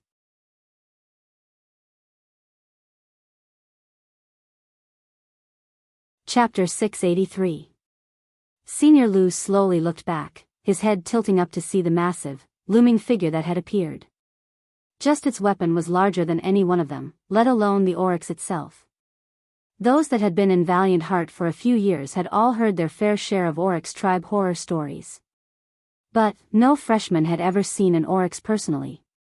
Or, more accurately, no freshman had ever survived such an encounter to tell the tale. Senior Lu's knees went weak. He fell to the ground, his eyes turning almost vacant as he looked up. At that moment, he along with every freshman felt no different from those beasts who lost their minds to fear.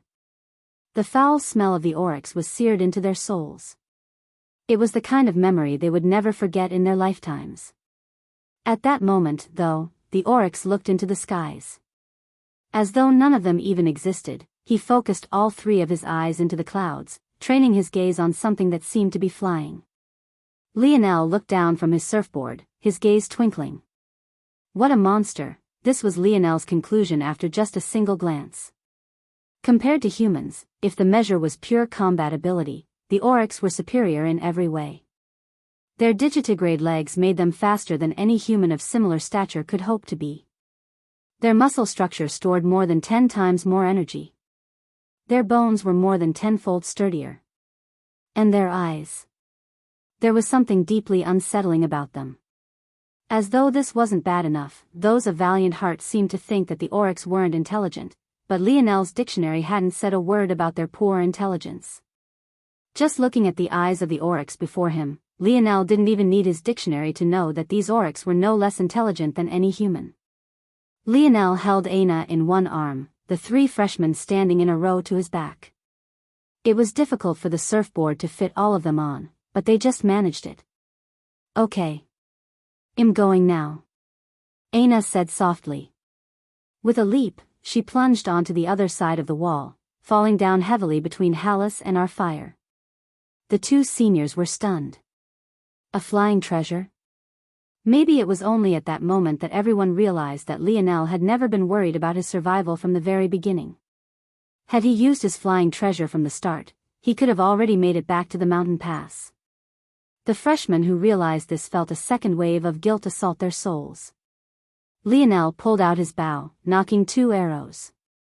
However, he didn't raise it. How about it, Mr. Oryx? Why don't we both take a step back? The Oryx continued to stare at Lionel without saying a word. But, it was at that moment that a translation he could comprehend drifted to his ears. The Oryx's expression changed, his tusks vibrating slightly. However, it was just for the briefest of moment. By this point, Aina had an axe at Hal's throat. Senior? Since when did a mere white belt pose a challenge to her? At that moment, though, Lionel wasn't feeling relaxed in the slightest. An intelligent creature like the Oryx would know that at Lionel's current vantage point, it was at a great disadvantage. Even someone as powerful as this Oryx wouldn't like to be used for live target practice. But, that was exactly what would happen if it couldn't find a way to deal with Lionel in the skies. However, at that moment, though it was hard to tell, Lionel was certain this Oryx was smiling, the blood on its body slowly trickling to the ground beneath it. At that instant, Lionel's pupils constricted. Hold on. With barely a warning, Lionel rolled the surfboard to the side as a beam of red shot into the skies. It continued for so long that it seemed intent on penetrating the canopy of the world. Inketh and Irelana barely managed to hold on, but Moose slipped, his hand only just managing to grasp at the side of the surfboard. Unfortunately, before Moose could get a solid grip, Lionel was forced to swerve violently again, causing Moose to lose whatever hold he had left. In fact, even Inketh and Irelana couldn't hold on any longer. The vertical eye of the Oryx pulsed, red veins popping across it as it released its second beam. It even seemed to be preparing a third. Little black star. Yip! Yip! The little mink flashed, strong surges of black-green swirling around his body. An upswing of wind slowed the descent of the 3, allowing them to fall into the wall Hallis formed unharmed. The situation instantly became more complicated. Lionel's eyes narrowed. He felt that if he let that beam hit him, he would be finished. What good was a metal body if it was melted into scrap? The strong destructive character of the blast sent a shiver down his spine. Yet, even now, he had no idea if this was a unique ability of the Oryx, or if all Oryx had access to this. If it was the latter, the surrounding forest began to shift and rustle again. The freshmen below could hardly hold in their horror as another Oryx appeared. 2 Oryx, one from the south and the other from the north, pincering the freshmen from both sides. This second Oryx wielded a crimson halberd, its stature no less imposing. Yet, Lionel was certain that he felt more pressure from it. At that instant, Lionel suddenly felt like the space around him had been locked. The first Oryx reacted immediately, its third eye pulsing as yet another beam was sent in Lionel's direction. Lionel's pupils constricted into pinholes. One's eye pulsed and locked him in place. The other's eye released a devastating attack. What the hell kind of species were these Oryx? How could they possibly be so powerful? If this was the case, Valiant Heart was not in just a little bit of trouble. Forget Valiant Heart, even he was facing quite a tall mountain right now. The crimson beam tore through the skies, bearing down with every intention of splitting Lionel's skill in two.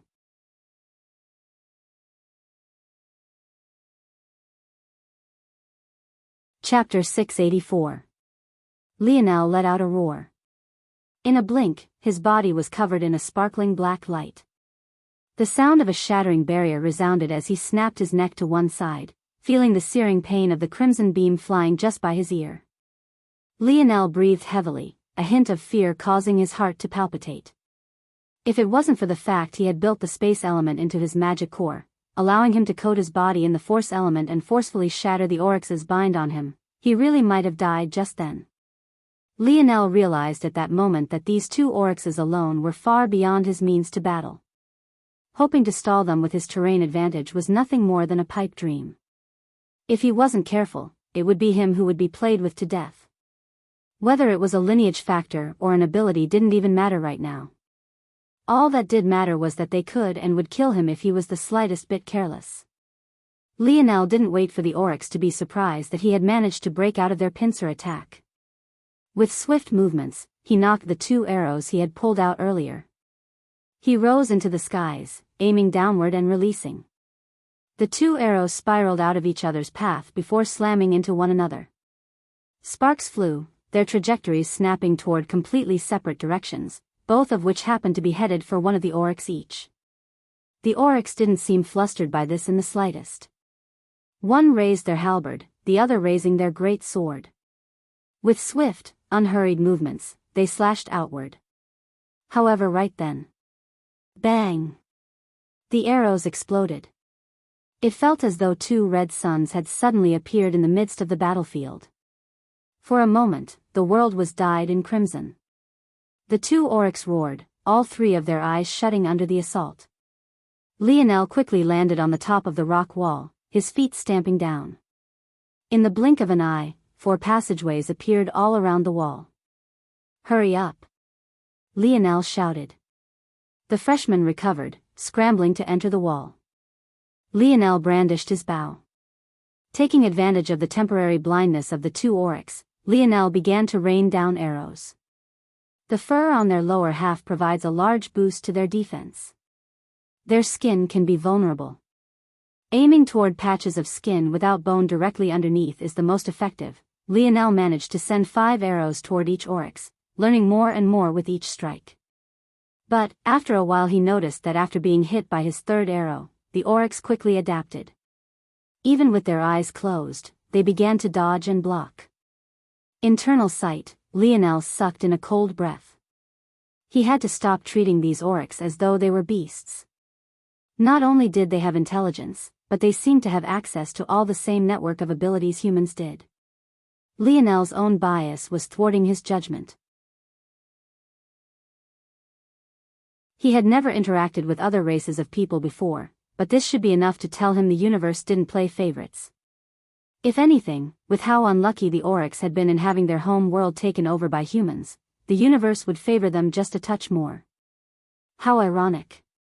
Lionel had just finished repelling an invasion of his own world, just to participate in the invasion of another. What kind of sick place was this dimensional verse exactly? They're already recovering. 7 seconds exactly. I'd be lucky to get even 3 if I managed to catch them off guard again. Lionel swept his senses over the youth. Though they were weak, if they couldn't cross a mere 10 meters with 7 seconds, a feat that even an injured mortal could manage, they would have never been admitted to Valiant Heart Mountain. Even with the jostling and fighting that was inevitable, the freshmen still all managed to cross the barrier in that time. Lionel shot another arrow, but this one flew right towards Seath. It landed right at the senior's feet, causing him to jump in a panic. "Let them in," Lionel said coldly, not even looking back. Seeing the over 70 freshmen who still remained and glancing toward Hallis who still had Aina's blade to his neck, Seath realized that it was a futile effort. Before anyone could react, he turned tail and ran into the tunnel. Lionel had said to let everyone in, but that didn't mean he was just going to stand there and accept his fate.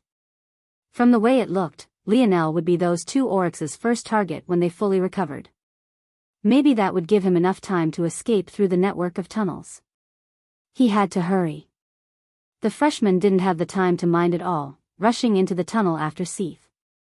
The only difference between this time and the last was that some actually looked back toward Lionel. This was already the 2nd time Lionel had saved them all. If they couldn't at least realize this, they'd be subhuman. The dimensional verse may seem like an endlessly cruel place.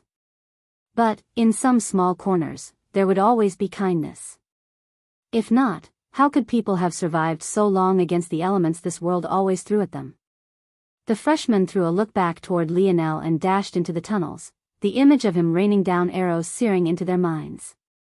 Lionel's jaw remained clenched, his eyes growing colder and colder as he rained his arrows down, doing his best to distract the 2. They haven't used their abilities ever since their eyes closed. It seems that they're reliant on their 3rd eye being open. But, if I can predict when it will open and react first. Lionel's heartbeat grew steadier and steadier, his breathing and his release of his arrows sinking into one. Aina sent a worried glance up toward Lionel. Then, gritting her teeth, she too rushed into the tunnel.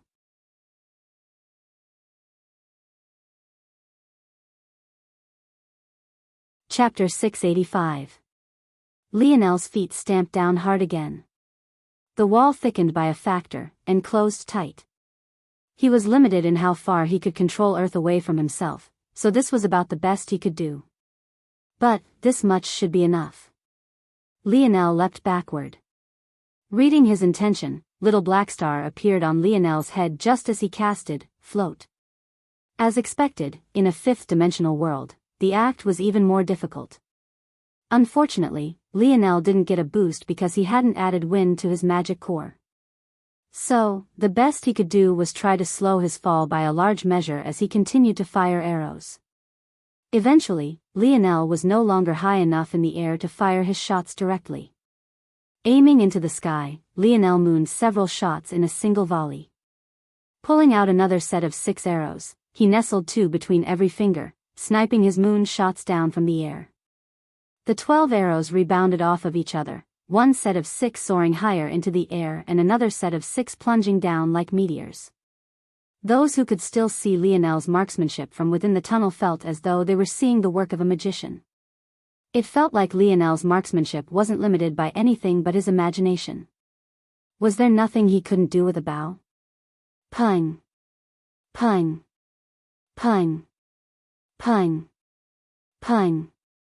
Pung! The oryx blocked the first rain, only to find that the arrows that had soared further into the skies had arched back down to aim right for them. It was as though they were being controlled like puppets on the ends of Lionel's fingers. Lionel landed on the ground, sliding back to the cave entrance. His pupils moved rapidly, scanning the force art Seath had left behind. It took him no more than a split second to understand it and point out several flaws. But, he simply didn't have the time to make it perfect. Bang! The walls began to quake. Despite being reinforced by Lionel, just a single strike from both oryx from completely opposing sides caused a gale of cracks to sweep through the whole structure. It looked as though it was a wall of partially cracked eggs rather than one of rock, stone, and earth. Lionel didn't even look back. He flipped his palm over, retrieving his favorite spear for these tasks. After all, it wasn't just useful for dissecting animal carcasses. Lionel felt it was unfortunate that the cave entrance itself was too sturdy for an elite grenade to work on it, or else he wouldn't have to do all of this. Bang! The wall collapsed. If Lionel deemed to look back at this very moment, he would see that the gaze of the great sword-wielding oryx had a straight line of sight to his back. But, as though he couldn't sense a thing, Lionel's arm finished the last of the force art at warp speed. At that moment, Lionel abruptly spun back, shooting another arrow aimed right for the oryx's eye. Enjoy being blinded again. The words reached the oryx's ears secretly. The moment he understood, his expression changed, his eyes closing and his great sword coming out to block. Lionel grinned and jumped into the open pit. Boom! Boom! Boom! By the time the oryx realized it was just a normal arrow, the cave entrance had collapsed completely. Lionel sprinted down, a rain of rock and rubble collapsing around him and threatening his life. While Seath had been cautious to not put too much power into the force art so as not to destroy the tunnel, Lionel did no such thing. In fact, he put enough power in to collapse at least half of this entire tunnel. His reasoning was simple. He couldn't allow the oryx to dig through with too much ease. With how simple it had been for them to break down his reinforced wall, digging through some rubble was child's play. Lionel didn't want to stop them, that was impossible. He just needed to delay them for 5 minutes, just 5 minutes would be enough. Lionel shot down the tunnel, leaving a trail of gold in his wake. Little Black Star flashed to the side, skipping through the tunnel even faster than Lionel himself. Much further within the underground network, Seath burst into the small clearing that could house about 50. Compared to the freshman who had followed after him, especially since he had a few seconds of a head start, it was no surprise that he had gotten here so much sooner. Not only was he the only one of them familiar with the network, but he was a white belt. Plus, his explosive ability helped him with far more than just attack. He could also apply it to his internal force and his legs, boosting his speed to inhuman levels. Seath. Shut up. Shut up. Seath snapped, wheezing. That Lionel bastard came back after the Oryx came. I don't know if the tunnel has collapsed by now or not, but we need to go. There's a bunch of freshmen on the way here. Mia, Yako, and the others frowned deeply. I left them all far behind, but that masked girl took Alice hostage. They'll find their way here even without my guidance. The expressions of everyone changed.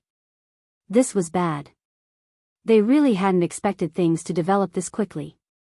Their original intention was to leave more than just Seath and Alice behind, but who would have thought that the Oryx would come so quickly? Mia and Yako had barely gotten here to drop Jalise and the others off when the commotion began. What should they do? In the tunnels, Senior Lu was running as fast as he could. But the injury to his hip caused him to be far slower than he usually was. He had gone from being among the best of the freshmen, to lagging behind even the worst. Though his bone hadn't been injured, the skin and muscles had been. The fact he was moving his leg at all was a testament to just how much he wanted to live. At that moment, his thoughts weren't even filled with gratitude. And unlike most, he hadn't spared a single look back to Lionel. He just wanted to live.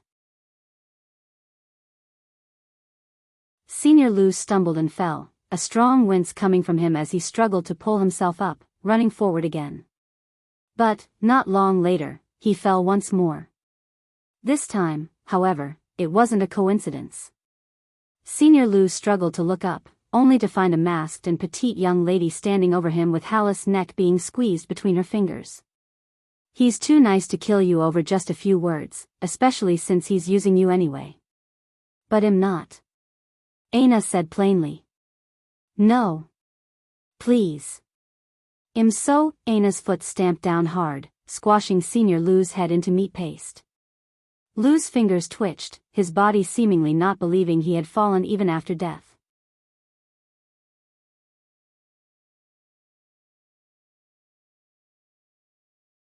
Chapter 686. Aina turned away from the corpse, not making any attempts to hide it. Rather, she walked away and shook Alice awake.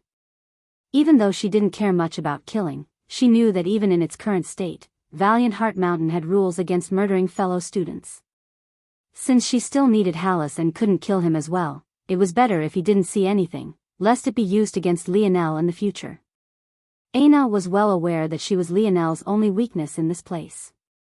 If she thought about it, maybe the way Lionel had handled things up until now would have been completely different had she not been there, and maybe they wouldn't have been pushed into a corner. If Lionel heard Aina's thoughts, he would probably laugh. He had terrible luck with organizations. In his opinion, this would happen regardless of whether she was here or not. After all, she hadn't even been with him during his adventures with the Slayer Legion or Camelot. Thankfully Camelot was now a good ally of Lionel's, but the Slayer Legion remained in a gray zone while even Lionel didn't know whether he would be friends or enemies with Valiant Heart in the future. Sometimes, Lionel felt that his falling out with organizations was inevitable. When someone as talented as him joined an organization seemingly from nowhere, without the same foundations as the geniuses that they home grew, maybe his existence itself became contentious.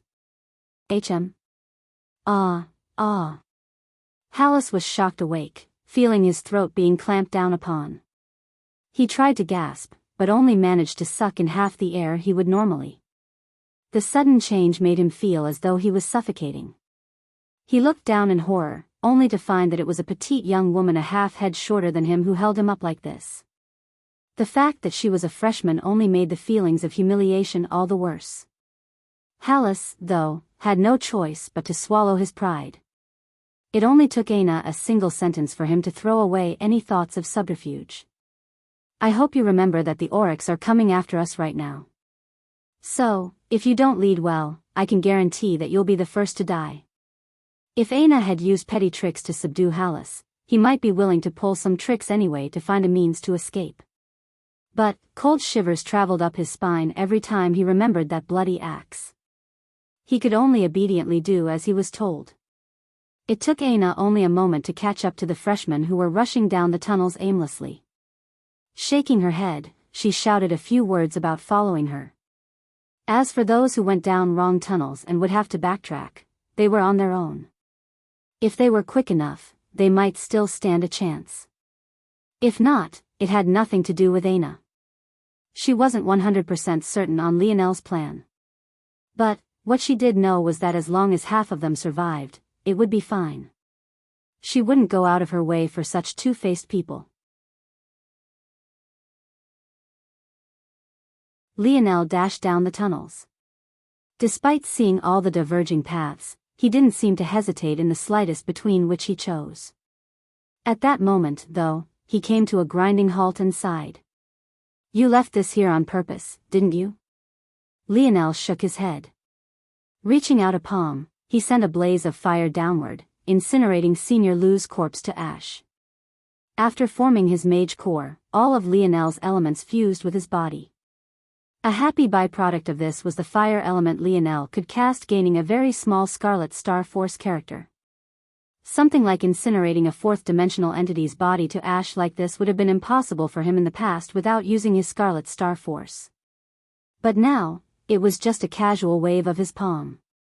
If Lionel's mage core progressed enough and his body became a better vessel for flames, he might even be able to make use of his innate force node far ahead of time. Lionel was about to walk away when he suddenly found a ring lying on the ground. By its placement, Lionel deduced that it had likely been hanging around Senior Lu's neck. It shouldn't be surprising that a piece of refined metal survived an incineration, but Lionel had purposely put enough strength into his flame that this shouldn't have been possible. Even a Tier 6 treasure should have been melted completely through even if it wasn't turned to ash. Lionel bent down and picked up the ring, rolling it between his fingers. Surprisingly, it didn't seem to be a spatial ring. At the very least, Lionel's probes didn't find a hidden space within. However, what his internal sight did find were countless small etchings he couldn't perceive with his eyes nor his touch. The instant Lionel noticed this, he was reminded of his basement. His father had placed such small etchings on the door handle as a small test before he entered. This was only the second time Lionel was seeing such a method. Was it just a coincidence? Or was this ring on the level of what his father would find fascinating? Lionel definitely decided that he should ask the dictionary about this, but now obviously wasn't the time. He didn't think that this Senior Lu would ever have something so interesting on him. At that moment, the very face-off the seniors had wanted to avoid was occurring. Aina stood with an unconscious Hallis in one arm and her axe in the other. To her back, there were over 20 freshmen, and the number was still steadily growing. On the other side, the few seniors who had still not been able to decide what they should do stood. However, their numbers weren't small either. The four watching the cave entrance were just the tip of the iceberg. In the mining tunnels themselves, they had numbers approaching 30. And that didn't even include the addition of Jalis, Henoran and Balthorn who had seemingly finally woken up. It was during this very face-off that Lionel finally caught up. His appearance, though, only made the seniors' expressions turn even more sour. While for the freshmen, it was the exact opposite.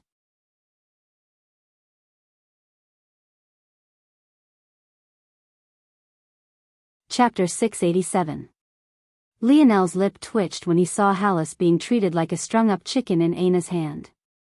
It took all the willpower he could muster not to laugh. It really was too much seeing a grown man being treated like this. However, with how serious the situation was, he still managed to keep his calm. What he was surprised about, though, was the fact that these so-called seniors had actually not left already. The underground network of mines of this world were impossibly vast. From Lionel's understanding, there were even some mine tunnels that could be followed from one end of the world to another. This was considered to be the special quirk of this world that was more than 90% land. The vast majority of mine tunnels, though, had a span of a few tens of kilometers. But this was more than enough for an escape, especially since the Oryx saw in infrared. Infrared couldn't see through polished, shining, and cool surfaces. So, what better place would there be to hide if not a mine of ores? It could be said that as soon as they made it here, they had a better than 70% probability of surviving until morning and making it to the mountain pass. This was why the actions of the seniors were just that much more selfish. Though it was true that more people would leave more traces and leave a longer trail to be followed, and more people would also make hiding far more difficult should it become necessary, even with all of that factored in, there was a still better than 60% probability that they would survive to the end of this. Still, this only made the fact that these seniors hadn't left yet all the more surprising. How did they get caught up here? Seeing the looks on their faces, though, Lionel concluded that they definitely didn't mean for this to happen. They had been caught off guard by the timing and speed of everything. To make matters worse, they were still arguing about which path they should be taking and how best to handle the situation.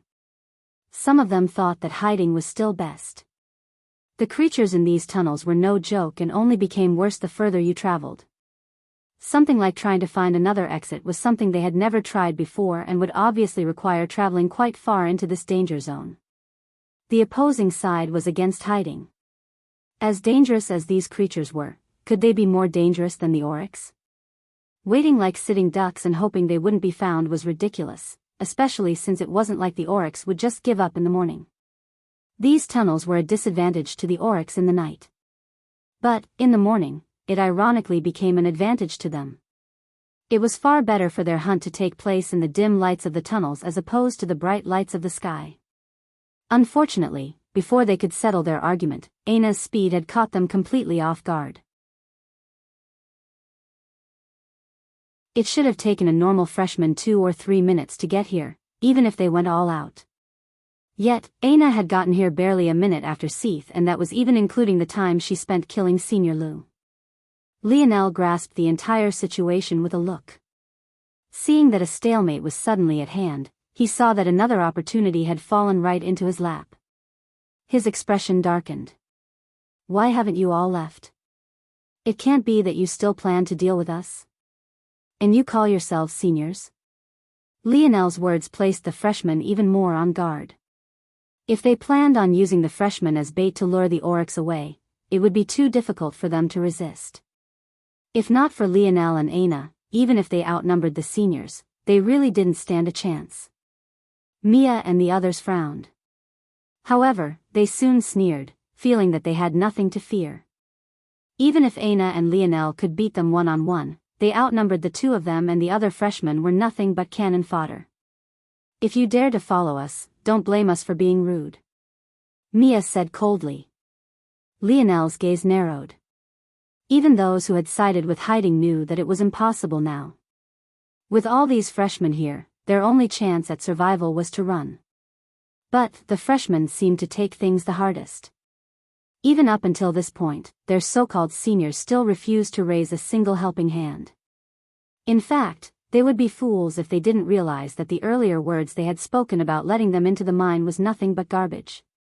They always meant to let them all die from the very beginning. I think that's about enough for now. Lionel thought to himself. Aina threw Hallis over to them, not flinching as he tumbled to the floor. A clear line of division was drawn between the freshmen and seniors, the atmosphere not vanishing even after the white belts had disappeared down their own path. Though the seniors had gone, though, there was no sense of relief amongst the freshmen. The seniors knew everything about the tunnels, but they knew next to nothing. Wouldn't they end up walking around aimlessly until they were found by the oryx and died? Lionel let the atmosphere stew for a while, keeping a pensive expression on his face. How did you catch up to us so fast? The sudden voice made Lionel smile. He couldn't help but grab onto Aina's small hand and squeeze it a bit. How? I just followed the smell of apple. Aina was speechless. Are you a dog or something? Lionel grinned but didn't respond. He had learned long ago that internal sight was just an extension of his senses. Whether it be sight, touch, or hearing, he could do it all. In the past, he refused to do this because he had been traumatized by some terrible smells. The potency of smelling with your nose versus your internal sight were on two completely different levels. But, luckily, his Aina smelled quite pleasant. Lionel saw the festering atmosphere of the freshmen and finally felt that it was time. It's been about 4.5 minutes since the tunnel collapsed. The oryx should almost be through. Now is the best time. All right everyone, I will lead you out. Lionel said confidently. What no one expected was for Lionel to actually succeed. Just a few hours later, the group found themselves above ground again. But, this time, right before them all, there was a mountain pass they had been thinking of even in their dreams. Lionel's gaze flashed with a dangerous light. No one seemed to know how much he had accomplished in just his first mission outing but himself and Aina. He would quite enjoy watching Hero Peak and its allies crumble bit by bit.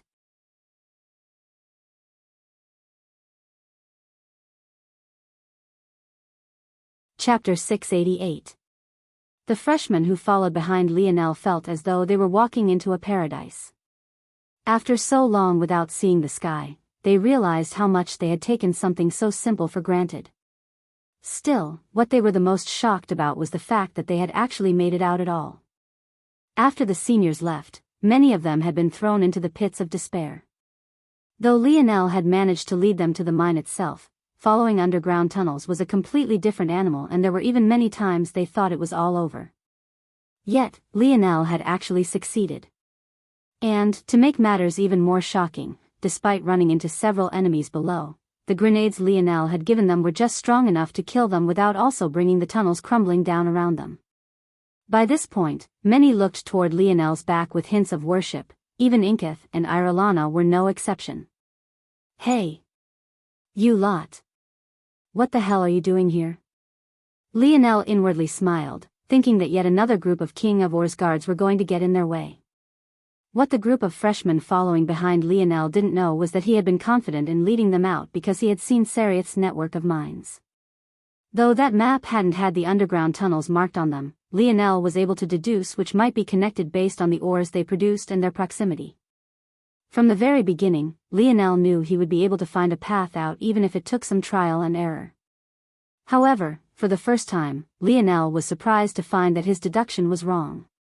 What he found weren't the guards of the King of Or's faction, but rather a group of blue belts who still had their former Peak emblems on their person. From Lionel's understanding, they were from Loyal Peak. But, after scanning the situation, he realized that it didn't matter much. The group was now so close to the mountain pass that it was within eyeshot. But, compared to the past when there might have been just a few groups traveling up and down the path, it was now flooded with activity. In truth, the number of people here now was so large that it was surprising that their group was noticed at all. It could only be said that these patrolling seniors were on high alert. Recovering quickly, Lionel explained the situation. We were on a mission when we ran into a pair of Titan hyenas and their oryx partners. We were lucky to escape through the mine tunnels and make it here. As expected, the blue belts didn't seem surprised by the mention of the oryx. Rather, they were surprised that a group of freshmen actually managed to make it so far. This alone made the reason for the hustle and bustle of the mountain pass obvious. It seemed that the news of oryx activity had finally made it back to the organization. The reason the seniors were shocked was because many had already signed off all the freshmen in the area to death after receiving reports of where the oryx had targeted. Never did they imagine that not only would some survive, but that there would actually be so many of them. The blue belt at the helm took a deep breath. Since that's the case, it will likely be necessary for you to answer some questions about your experiences. Lionel nodded. Understood. My name is Garlando, it'll take you all to be processed. We've got some new procedures now, so bear with it, please. Lionel looked back at the group and nodded. Garlando was a bit surprised to find that every single one of these freshmen was looking toward Lionel as though to seek approval. Was his word as a senior not enough? What was going on here exactly? Shaking his head, Garlando didn't have the time to mind this. These freshmen were the first to come back after having contact with the oryx. If not for this, how could he be so polite to a group of black belts? Even as Garlando shrank to his own thoughts, Lionel had also done the same. There's definitely more security issues to deal with in an era of abilities, their caution makes sense. Who knows if one of the oryx awakened a disguising ability or not? The group was quickly led away, having no idea the kind of commotion their returns would cause. Lionel was separated from the group. In fact, they all were. It wouldn't be much of an interrogation if they were all kept together. Still, Lionel wasn't very worried. He sat silently, a light smile on his face as the dim lights of the interrogation tent flickered. His mind, finally free from having to account for the safety of over 70 individuals, began to work on other matters. As far as he was concerned, they could take their time. Lionel's mind focused on his mage core. If it wasn't for you, I'd probably be dead right now, HM? Lionel shook his head. That close call with death was still fresh in his mind. Sometimes his infallible memory was a good thing. But, in regards to things like this, it definitely wasn't. What if the Oryx's ability was like little Nana's and not space-based? Would he still have been able to escape? Lionel really didn't want to think about it, but with his speed of thought, he always seemed to circle back to it. This was the first time in a long time Lionel had felt this way. He gained so much strength day by day, improving in hours what it would take others months to accomplish, so the fear of death had been slowly washed away. But, this wasn't because he had become braver. It was rather just a confidence in his own strength. This, however, was most definitely a rude awakening. Hours later, the flaps of the tent finally moved as 3 figures walked in. One was an elder Lionel recognized, that old man who oversaw the freshman exam, the one Hephaestus called Elder Tobies. As for the other 2 old men, Lionel didn't recognize them. But, they both wore red belts just like Tobies did. The 3 sat down across from Lionel without a word of introduction and got right to it. How did you survive?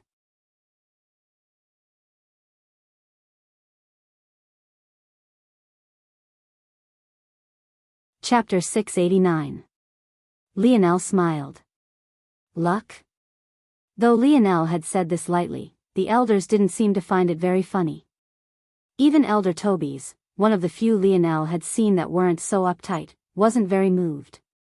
But, this only made sense. Valiant Heart Mountain was already in a terrible situation even long before the Oryx made such a move. Now they felt as though they were being pincered from all sides. For these elders, it must have felt like watching their legacies crumble before them all in real time. How could they be in the mood for jokes? As much as these elders wanted to believe that so many freshmen could survive, they had already prepared themselves to be wiped out completely. But now, instead of being pleasantly surprised, they were just skeptical. And, after interrogating all of the freshmen about what happened, it all seemed to revolve around this one young man. Lionel sighed when he saw such a scene. I'm a force crafter who has a high affinity for metal and whose ability happens to be a sensory type. Finding mines and navigating them is probably what I'm best at. Lionel's reply was straight to the point. The elders looked toward one another. This matched up with pretty much everything they knew. The elder who sat to Toby's right scanned Lionel up and down, his eyes blazing with a peculiar light. Your explanation sounds perfect, but I still have some questions. Lionel met this elder's gaze. What happened with your seniors? My seniors? Lionel sneered. If you can even call them that. They were directly responsible for several deaths and separated from us after we entered the mine tunnels. In order to avoid the breakout of another fight, we had no choice but to not follow them as they asked. So your seniors abandoned you in a crisis, yet you were still able to leave before them? Despite having to protect more than 70 other freshmen? Does that make sense even to you? Oh. Then what do you think happened? It wouldn't be the first time someone took credit for something they had no hand in. The elder replied plainly. It also wouldn't be the first time some with less than optimal motives used outside help to become more storied and hallowed than they should be. I see. Well, you're entitled to your opinion, I guess. Lionel replied. It would probably be up to you, then, to prove that I colluded with the Oryx to leave safely. If that's all, they'll be leaving now. Lionel stood and stretched his back, feeling a satisfying crack. Did we say you could leave? Nope, you didn't. Lionel waved goodbye and walked out of the tent. That snot-nosed brat. Hainla grit his teeth. All right. Elder Toby stopped the elder before he could blow his top. We have certain rules we need to follow too, Hainla. Toby's could tell that Lionel lost patience almost as soon as the line of questioning began. The truth was that Hainla had an excellent interrogation ability. But, in order to hide this truth, he often asked questions he didn't need to. Somehow, Lionel had seen right through this and knew that the main bulk of the interrogation was complete. This alone proved two things: one, that Lionel's ability was indeed sensory, and two, that it was even powerful enough to see through elders on their level. After that point, Lionel truly didn't have anything left to prove. Though his leaving was a bit rude, wasn't treating him like a traitor when they mostly confirmed that he wasn't also rude? Especially since Lionel had to put his life on the line to gain the results he had? Fine. These brats are getting worse and worse every generation. I can't stand any of them. Hainla snapped. Despite his words, he didn't seem intent on going to make trouble for Lionel. Toby smiled bitterly. We're getting old. It's best that we just let the younger generation take over now. That Raylion brat is too full of himself, and now it's getting contagious. He didn't even care for the opinions of any of us old-timers before he flipped years of foundations on its head. Now look at the fucking result. At any other time, would there have been so many freshmen out doing missions? If it wasn't for the rule changes, they wouldn't have been in the line of danger at all. Fuck, we should interrogate that Raylion little brat too and see if he's the one colluding with those foul-smelling bastards. The third elder, who had remained silent until now, chuckled. All right. We should be happy that he cut things short. There's something far more important to turn our attention to. The elders all became serious at once. That's right. Toby's gaze sharpened. Of the more than 30 freshmen who died on their journey here, half of them were actually killed by their fellow seniors. The punishment must be swift and harsh. In these times, if we aren't united, we are finished. The two elders remained silent.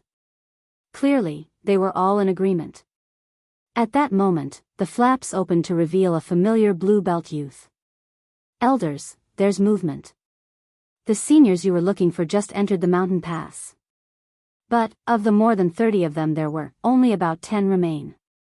Elder Hainla practically growled out his next words. Arrest them all. Lionel stepped onto the mountain pass to find a sight that left him pleasantly surprised. At first, he had thought that only Aina would be waiting for him after so long. But, to his surprise, all more than 70 of the freshmen were also waiting. The moment the youths laid eyes on Lionel, they sighed a collective breath of relief. Though they didn't say anything, the gratitude in their eyes was clear. Lionel couldn't help but smile. It had been a long time since he felt such a feeling. He had almost forgotten how good it was. I've begun to commission artwork for DD on my Instagram. Just posted one of the Oryx. Check it out at auspec_ on Instagram, mind the underscore.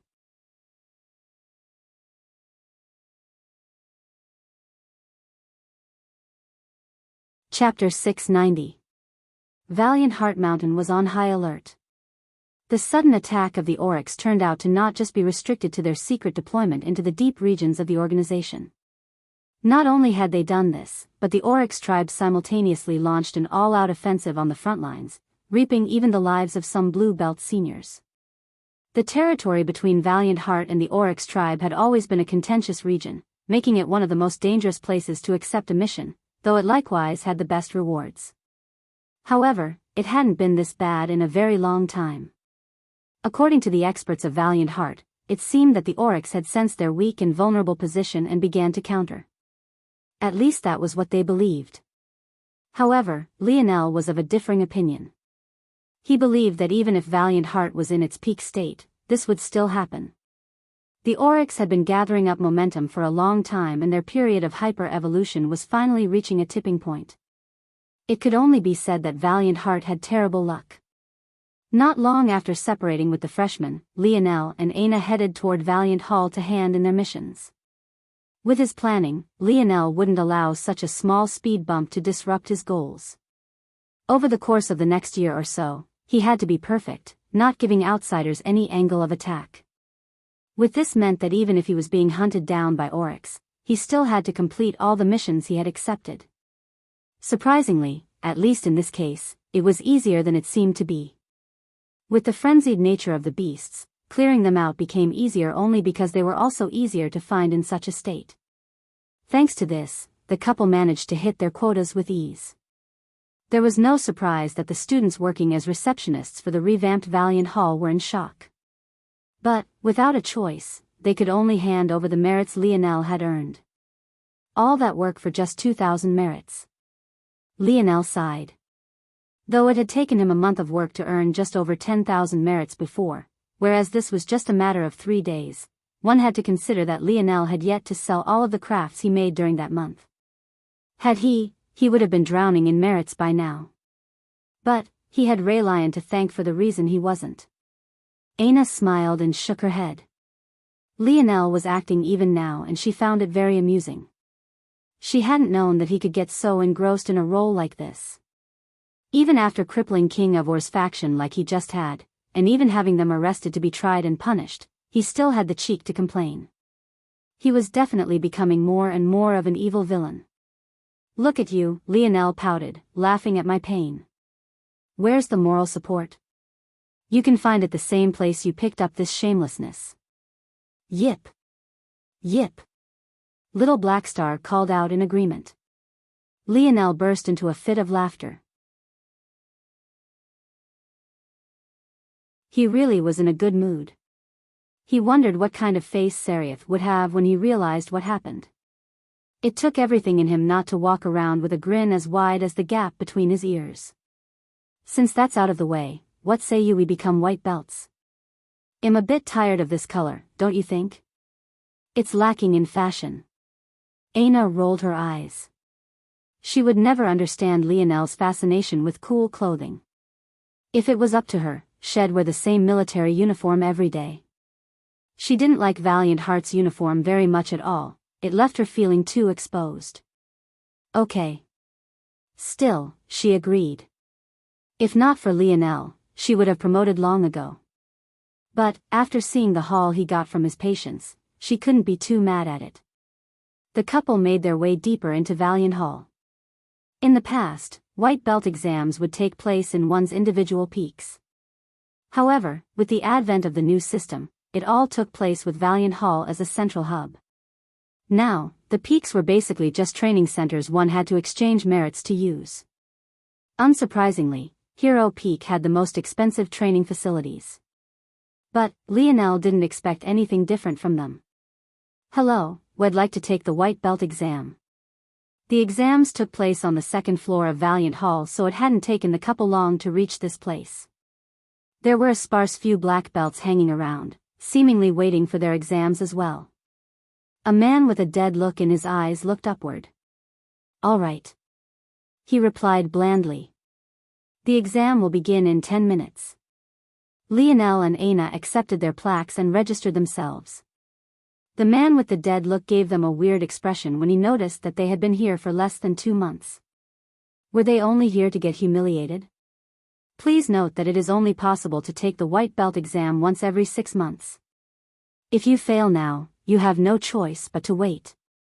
Lionel and Aina nodded, not taking this advice very seriously. Toward this, the man could only shake his head and go back to staring into space. He had already said more than he usually did in a whole week. Aina? The voice interrupted the couple before they could even find a place to sit. Lionel looked up to find a group of 4 walking before them, 3 of which were men and the last of which was a woman. The woman especially caught Lionel's attention not because she was beautiful, but rather because she had an odd nose-shaped contraption over her own. It didn't take long for Lionel to notice that their belts still held the Hero Peak emblem. By then, it was easy for him to deduce how they might have known Aina. But, he really couldn't understand why they were looking at him like he was some sort of zoo animal. He was only holding his girlfriend's hand, Did he do anything worth such a reaction?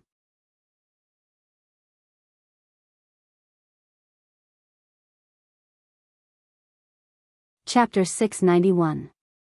What Lionel didn't know was that his action of holding Ana's hand alone was more than enough to be looked at in this way. During her time on Hero Peak, Ana hadn't just been learning a new profession, she spent just as much time training her body as she always did. She completely engrossed herself in improving, which was why she actually didn't notice how much time had passed until she realized she had missed a call from Lionel. In the span of that time, Ana broke no small number of freshman records. Even those Raylion had held had been obliterated. If it wasn't for the fact Hero Peak was such a closed-off community of elites, Ana would have caused an uproar that swept through the entirety of Valiant Heart.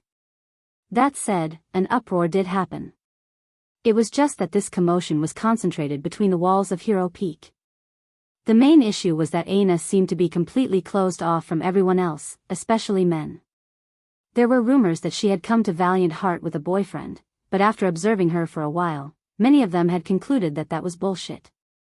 Now, though, running into Ana after she had disappeared for more than a week, only to find her holding the hand of a man they didn't even recognize, how could they not be shocked? It seemed that Hero Peak was even more closed off than they knew. Even as freshmen, they actually had no idea about Leo the Cuck. But, if one knew anything about the culture of ultra-elite circles, this made sense. In the past, white belt exams had to be taken within one's peak. One can easily guess, then, that different peaks had different standards. Becoming a white belt from Hero Peak was far more difficult. Due to this, an intense competitive environment was brewed. Most freshmen of Hero Peak spent years keeping their head buried in their training before they could burst out with all their potential at once. The freshmen of Hero Peak were much like the elders of Valiant Heart in that way, having no idea about such petty squabbles. Lionel smiled and looked toward Ana. Are these your friends? Ana opened her mouth to respond but didn't quite know how to. Friends? They were at most acquaintances. The young woman with the odd nose contraption hopped forward and grabbed Ana's arm between her hands and breasts. Ana, why didn't you tell me you had a boyfriend? Are you hiding all the good men to yourself? This is too unfair. Ana was speechless. She couldn't even think of a response before the young lady continued. You wouldn't mind sharing, right? The young lady fluttered her lashes, taking long, sweeping glances at Lionel. You can't keep such a boy toy to yourself. Lionel didn't know whether he should laugh or not. Clearly, these few had misunderstood their relationship. But, in their minds, this was the only thing that made sense. A member of Hero Peak picking someone who hadn't even joined a peak yet was quite ridiculous. What else could Lionel be if not a boy toy to relieve some stress? Though there was a stigma around it, there were no shortage of women who simply didn't care about the opinions of others, and this was especially so if these women were very strong. Ana happened to have both the uncaring personality and the strength, so this seemed like the logical conclusion. Unfortunately, yes. I mind. Ana said coldly, slipping out of the young lattice embrace and grabbing Lionel's hand to walk away. The group was stunned for a moment before one of the boys burst out into a fit of laughter. Greta, it seems you won't be getting a taste. Greta's expression warped. She hadn't really wanted a taste of Lionel, she cared too much about her reputation. In truth, she only wanted to ingratiate herself with Ana a bit. Who wouldn't want a relationship with such a genius? But, she hadn't expected it to backfire like this. Whatever. I would much rather focus on my strength than whoring myself out. She ground her teeth in spite. It seems like he's taking the white belt exam too. One of the boys said curiously. Upon hearing this, they froze for a moment. They had never heard of someone taking the white belt exam before even joining a peak. At that moment, a light ding noise sounded. The exam will begin now. All those who have registered, please proceed to room 2A. Among the group of 4, the young man who originally called out to Ana remained silent, his eyes never leaving Lionel's back. Edmorn, snap out of it. If we're late, ITLL count as a fail and we'll have to wait another 6 months. The young man seemed to awaken at these words. Right, soon, the group had entered the spacious room. Looking around, aside from the 6 of them, there were about 10 others, leaving the total number of participants at just under 20. The room was bland. The floors, walls and ceiling were all covered by large 1 by 1 meter black-gray tiles. There didn't seem to be anything special about it to a layman. But, to one with sharp senses, it was possible to feel a subtle and unique flow of energy. The exam requirements are more stringent than they have been in the past. A lazy voice suddenly played and completely filled their surroundings. Now, more than ever, what is most important is your strength. In addition, the requirements for passing are no longer summarized into a single line. Rather, you will be graded on a curve. Of the 18 of you here, only 4 will be allowed to pass regardless of your performance. The crowd was stunned. What Lionel and Aina didn't know was that they had happened to stumble into just the 3rd white belt exam that had taken place. These new rules had thus yet to become public knowledge. It seemed that Valiant Heart was doing its best to increase the quality of its students. Now, we will begin the first round.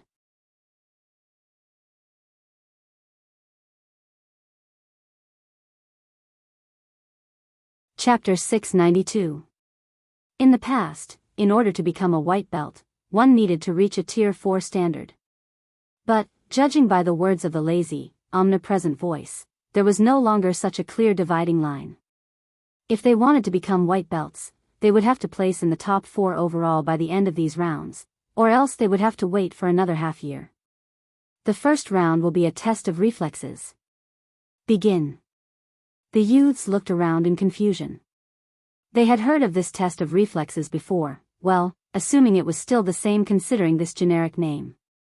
But, from what they knew, this test should have taken place one at a time. Why was it that the voice didn't pick out who should be going? Before any of them could figure out what was going on, the large gray tiles that made up the room pulsed with a dull ray of white light. They didn't have time to understand what this meant before several illusory balls appeared in the air, slowly growing solid. 3. 2. Everyone's pupils constricted at once. A mechanical voice reached 0 in its count and hell suddenly descended. The now solid balls shot in every which direction. 2 of the freshmen couldn't even react before these solid balls shot through their bodies. Their expressions changed. In that moment, it felt as though a large chunk of their force was suddenly ripped out of their bodies. The good news was that they weren't injured. But the bad news was that their stamina had suddenly been sapped away. Lionel took a casual step forward as a ball whizzed by his head. So this was what they meant by a test of reflexes, huh? Not only did they have to deal with these balls shooting toward them, but they would definitely have to keep an eye out for their fellow student as well. It was definitely not just out of the kindness of their hearts that lazy voice had made it clear that only 4 would pass. From the very beginning, they were pitted against each other. Lionel raised his foot. A solid ball shot beneath his sole, rebounding off of the ground and crashing toward the wall behind him. The room is a 20 by 20 by 20 meter cube. There are 18 of us in here and there are 100 moving balls the size of a head. They didn't set a timer and being hit doesn't seem to eliminate you. So I wonder what the grading criteria is. Lionel sent a gaze toward Aina. The control she had over her body was immaculate. Even though compared to Lionel, the time she was having was harder, it was still of incomparable ease if she was measured up against everyone else.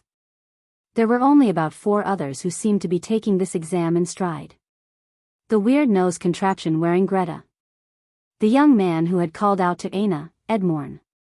And 2 other young men, one of which had a sword strapped to his back and the last of which insisted on dodging around with his hands in his pockets. Whether he wanted to look cool or if this was just his style, Lionel didn't particularly care. Unlike the others, Lionel hardly moved from his spot. The balls could only be obstructed by each other and the wall. Even when they ran through an examinee, they simply turned illusory for a moment while continuing at the same speed. Quite frankly, this exam was too easy for Lionel. With his ability, he could map out the trajectory for all 100 balls over the next several minutes. Then he could directly ignore the ones that wouldn't cross his path and mark out the ones that would. After that, it was a simple matter of knowing how the ball would attack him and dodging accordingly. However, it was then that the walls flashed again. The change was subtle, but Lionel's eyes narrowed. They increased the speed by 1%. My calculations are off. Lionel adjusted his simulations almost instantly.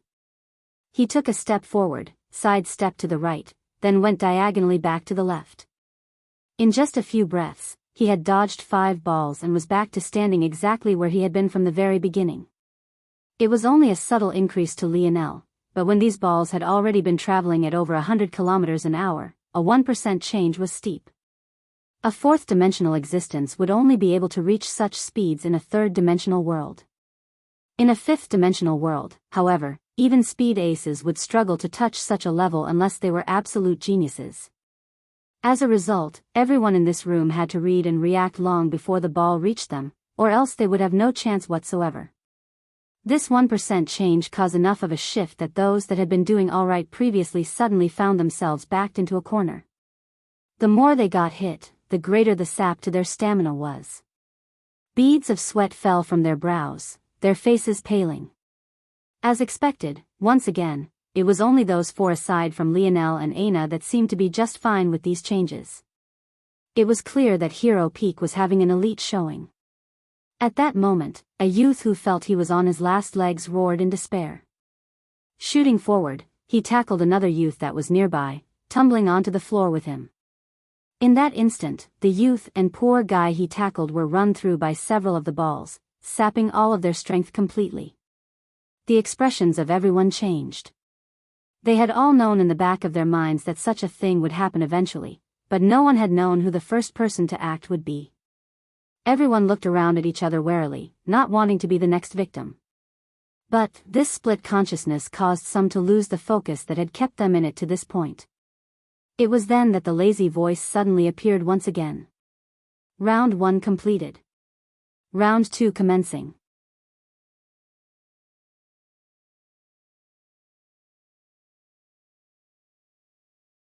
Chapter 693. Lionel's brow raised. It was over? Just like that? There didn't seem to be any rhyme or reason. The balls only increased their speed just once. In addition, Lionel had started paying attention to who was getting hit and who was dodging after a while, but everyone other than the 6 of them seemed to have gotten hit at least 2 or 3 times. That meant, so it's based on elimination. Lionel looked toward the 2 youths too tired to even stand up. Their force had been completely run dry. The young man who had been tackled wanted to vent out his rage and unwillingness, but he couldn't do anything but glare and breathe heavily. Eventually, a flash of light sent both out of the room. As expected, they really were eliminated. This likely meant that these rounds would continue until there were just 4 remaining. If that's the case, depending on this next round, we can just end things early. This next round will test your strength. Begin. The walls flashed and all the balls suddenly vanished. With another subtle glow, numerous lights coalesced.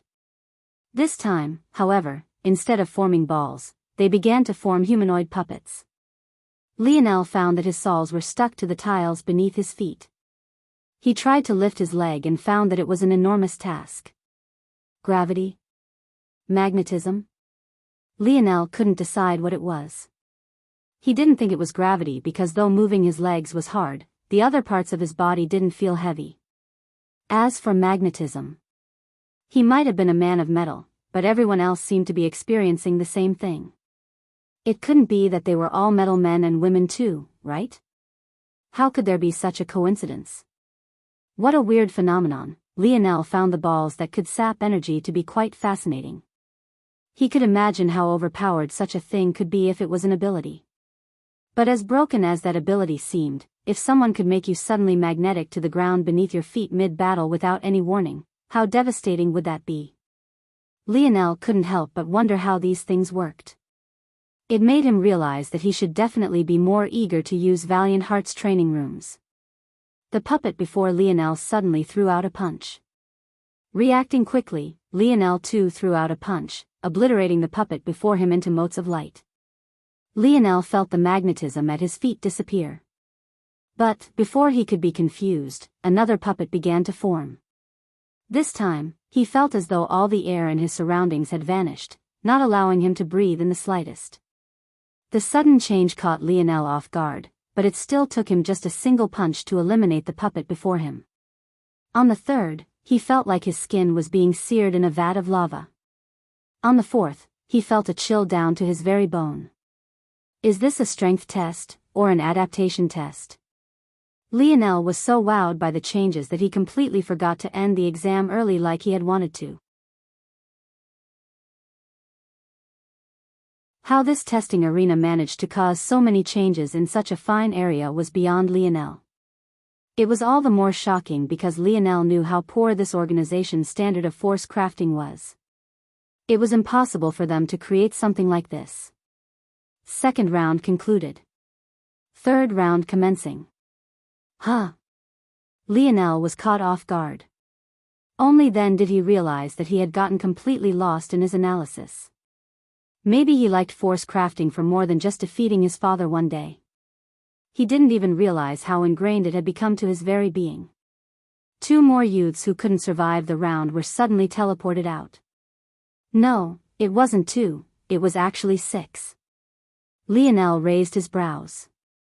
It seemed that they had all fallen at the same stage, so they were taken out together. Some of them were convulsing, obviously still stuck in whatever harsh environment they had been feeling. Just like that, only 10 remained. This round will test your speed. Begin. Lionel's eyes flashed, his body instantly flickering to the side. A sharp silver dagger whizzed by him. Another dodging test? Lionel raised an eyebrow. But, he had hardly finished the thought when the dagger suddenly stopped midair, flipped backward, and headed for him again. Oh, Lionel rolled out of the way, narrowly dodging the dagger again. But, some others weren't lucky. This time, not only did they feel a piercing pain, freezing their nervous system for a moment, but their stamina and force was snatched away once again. The corners the dagger took to stab toward Lionel grew sharper and sharper. Eventually, it reacted so fast that Lionel didn't even have the option to stay in the same place. He swiftly dodged backward, the dagger bearing down on the tip of his nose. Lionel almost became cross-eyed trying to keep his gaze locked onto it. What a test. They want us to display this level of speed in a 20 by 20 meter room with 9 other competitors amongst us? The worst part is that they didn't even make any effort to separate out allies from one another, so there are most definitely people who will work together. Unless. If this was done on purpose, Lionel could see it having a potentially good effect. Teamwork was good for the sake of building the foundation of an organization. But, Lionel felt it would be better to promote this teamwork against their enemies, not their fellow students. The more Lionel thought about it, the more likely he felt it wasn't a coincidence that Hero Peak had sent exactly 4 to participate in this test. And it was most definitely not a coincidence that they had all come together at the very last minute, even later than he and Aina. Lionel sent a gaze over toward Aina. Considering her speed, he wasn't worried about her. What he was worried about though was. Lionel's eyes narrowed. Even without turning, he could feel that someone had targeted him from the back.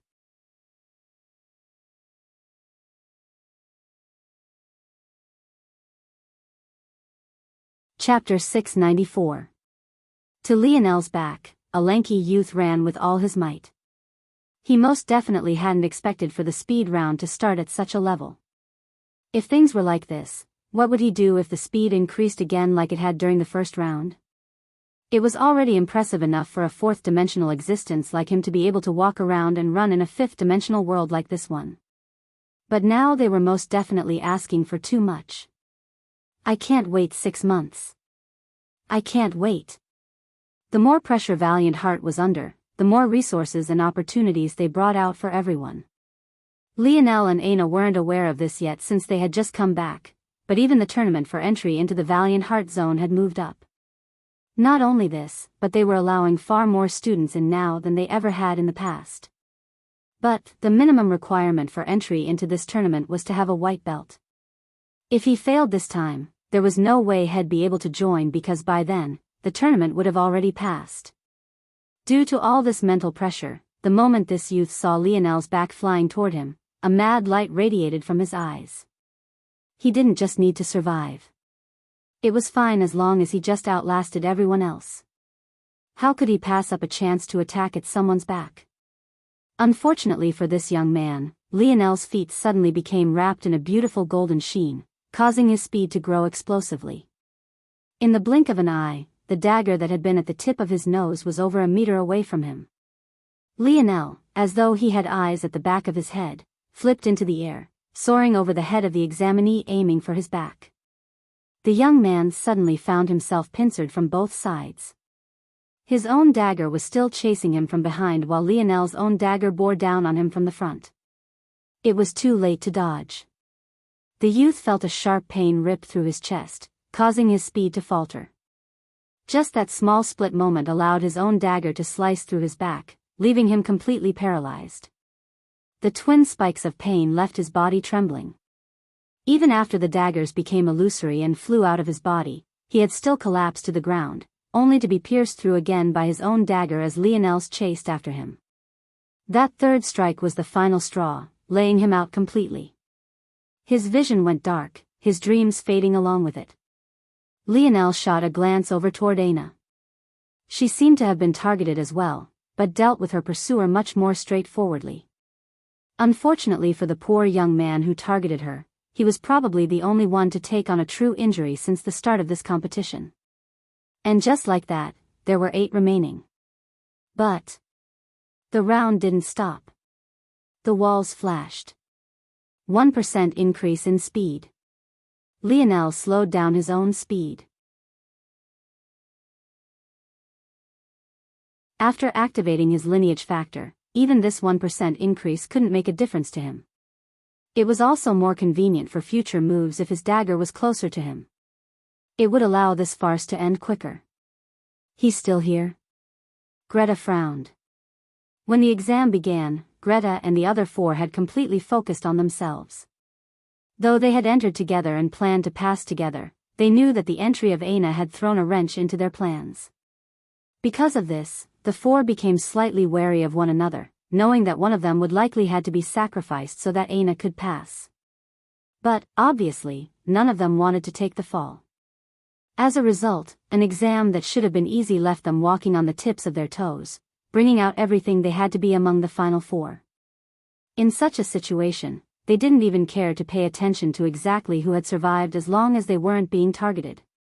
It wasn't until yet another fell, leaving just 7 remaining, that Greta realized that Lionel, who she thought would have already fallen long ago, was still here. In fact, he seemed to be having an easy time as well. If this was an exam where it was possible for Aina to help him, she would be more accepting of this. But this was obviously impossible. Even though they took all the tests together, everything had been pretty individual. Without a certain level of strength you could call your own, it would have been impossible to make it to this stage. Greta's frown deepened. Just one Aina was already enough of a headache, making their carefully planned alliance crumble before it could even start. But who the hell was this guy?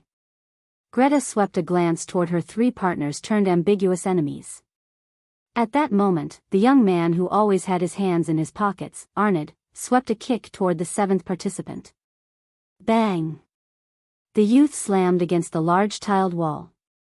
With his head spinning and his body practically pinned by the force, the slight acceleration he received from Arnid didn't help him to escape his dagger for long. Just like that, there were 6. Aina and Lionel stood on opposite sides of the room, each focused on escaping their daggers. As though they couldn't sense the subtle change in the atmosphere, they remained stuck in their own worlds, not showing any sign of trying to come together. The 4 Hero Peak members sent a gaze toward one another. Sparks flew, a silent communication whizzing through the air. In a split moment, they all came to the same conclusion.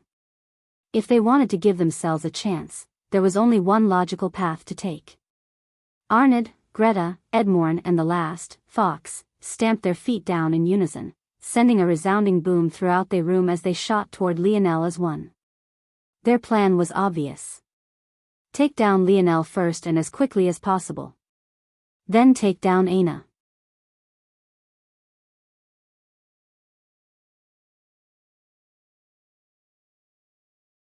Chapter 695. Lionel's lip curled into a smile. Dream model. Lionel's gaze radiated a blinding light. He had been mapping out simulations of this room for the past 3 rounds. How could he not have accumulated data on the other participants? The truth was that he had no need to use Dream Model on these enemies.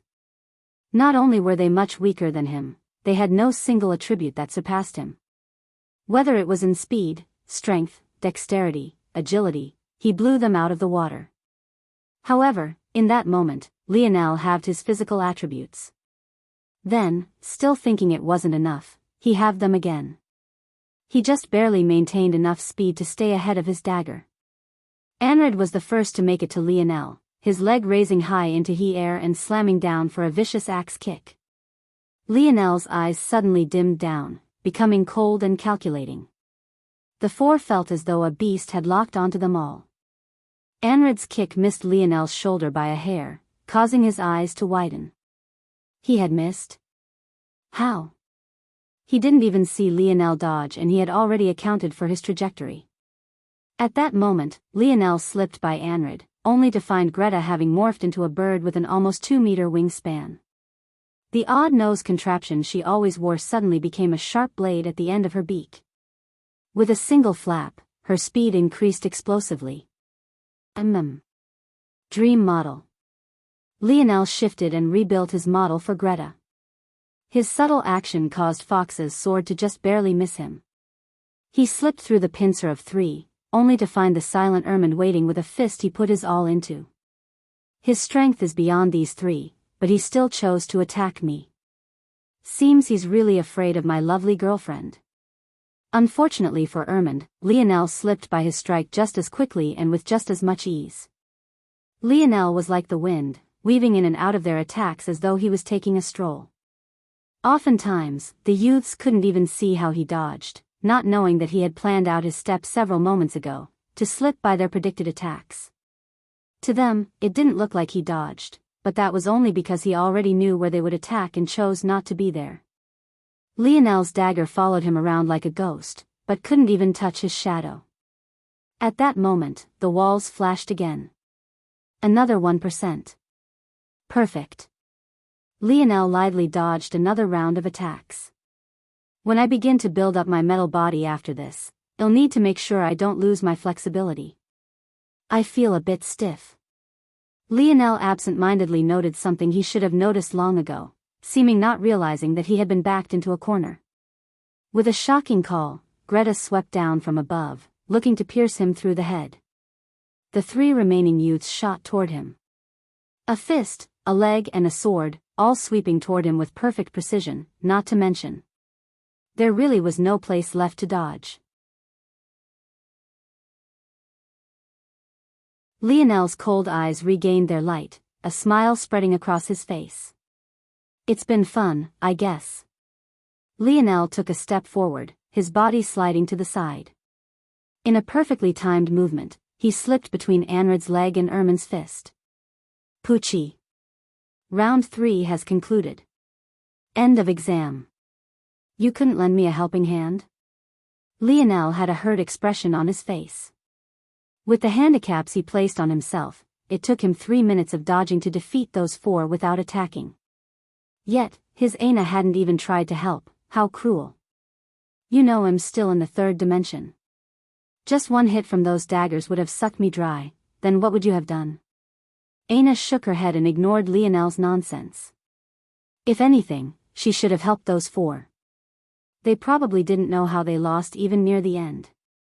By all rights, Lionel should have been down and out. Even Aina almost made a move in that final moment. The couple made their way to the receptionist of the 2nd floor again to find the same man with a dead look. However, at that moment, the men seemed to be completely focused on the screen before him, looking intently towards something. From their angle, Lionel could just barely see the last moments of his battle, how he slipped through and caused each of the 4 to be attacked by another stagger. Even Ermund, who managed to dodge, was somehow assaulted by Lionel's dagger near the end just as the latter slipped by his fist. Just like that, all four were eliminated at the same time, causing this round to only have 2 passers. Lionel cleared his throat slightly. The man slowly looked up and gazed deeply at Lionel before throwing a white belt over to the both of them. He didn't seem intent on saying anything else after this, just going back to what he was watching on the screen as though Lionel and Aina couldn't see him. The couple looked toward one another and could only leave in the end. Lionel suddenly grinned as they left Valiant Hall. Want to go piss off a few seniors? Aina rolled her eyes. I still have to train, you know. All I've been doing is following you around. I haven't even gotten a challenge in the past few days. That's not true. What about the Titan hyena? Lionel rebutted. Not enough. Aina replied straightforwardly. Fine, fine. You go off and leave me all alone again for another few months. Aina's eyes flashed with a hint of guilt. I'll come see you at least once a week. Good. Lionel nodded. Don't cause too much trouble. Aina said sternly. And you can always come to Hero Peak, you know. How can you ask me not to cause trouble, then say that? Aina giggled. Well, Valiant Hall's training facilities aren't any worse than Hero Peak's. Use them. Lionel nodded, seeing Aina off. After watching her disappear into the distance, Lionel turned his gaze toward the distant freshman quarters. It seemed he would have to piss off some seniors on his own. For the next step of his plan, he would need a store. Then, he'd really be able to take advantage of his haul, courtesy of the King of Ores.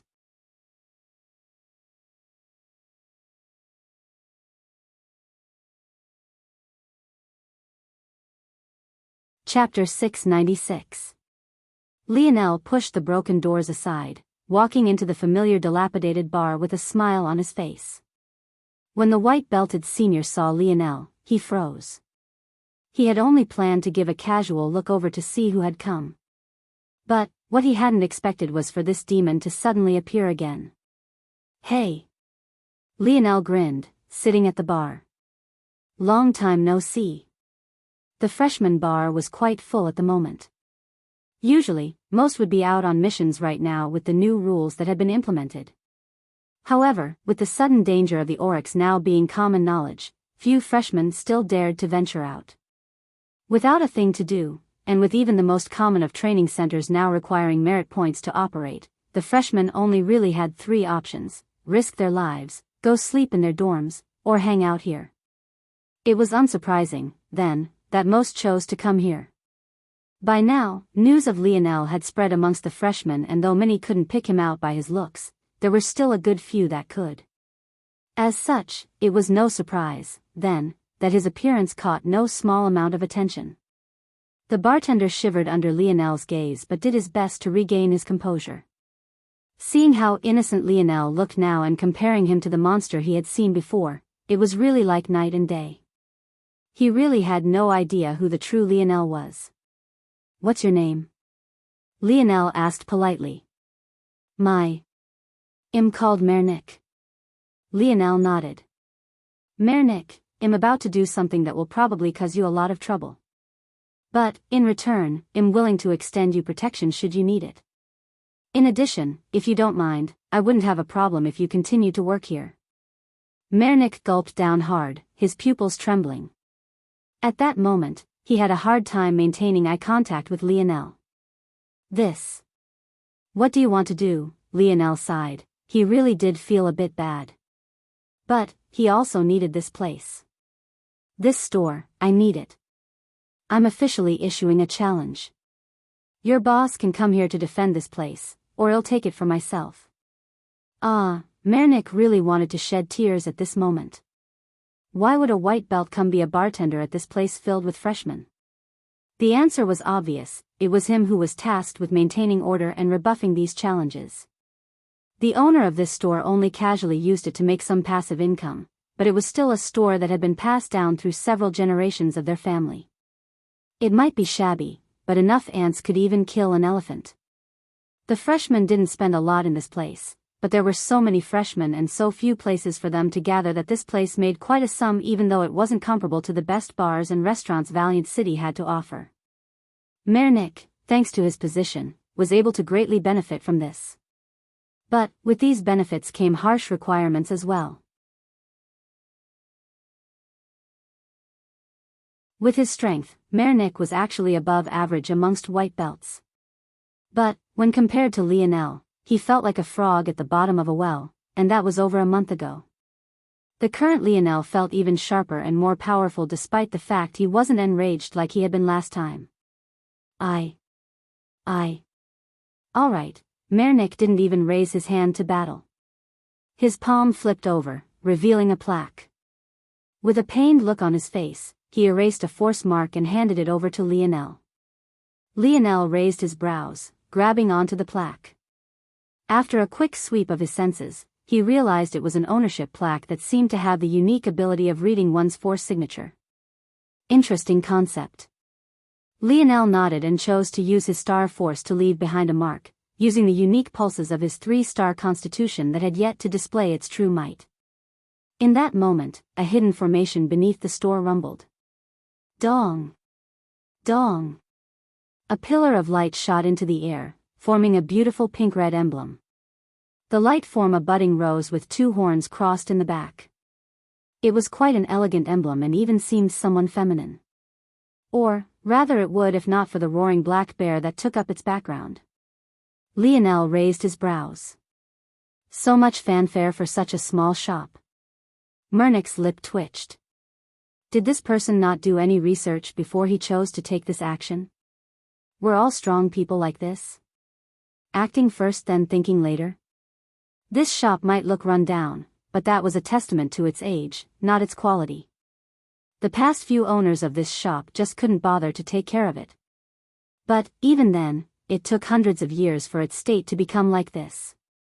This spot was one of the oldest in Valiant City and also happened to have been in the hands of a senior whose family had one of the longest tenures in shop ownership as well. Due to this, the union this shop was under wasn't a small one either. In fact, this union was under the jurisdiction of one of Valiant Heart Mountain's 3 most powerful factions, the Bear Rose faction. In terms of most powerful factions on Valiant Heart, there were 3. One was Raylion's Hero faction, practically taking the entirety of Hero Peak as its stomping grounds. The second was the Severed Heart faction, which was headed by one of the few geniuses outside of Hero Peak that could stand amongst Hephaestus and Raylion.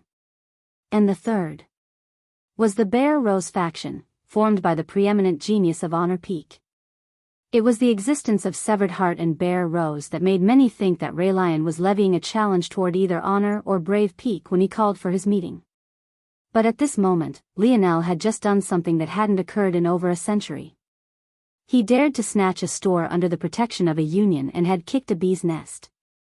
In the skies above, the emblem of the Bear Rose faction crumbled into motes of light, leaving nothing but a pillar of white.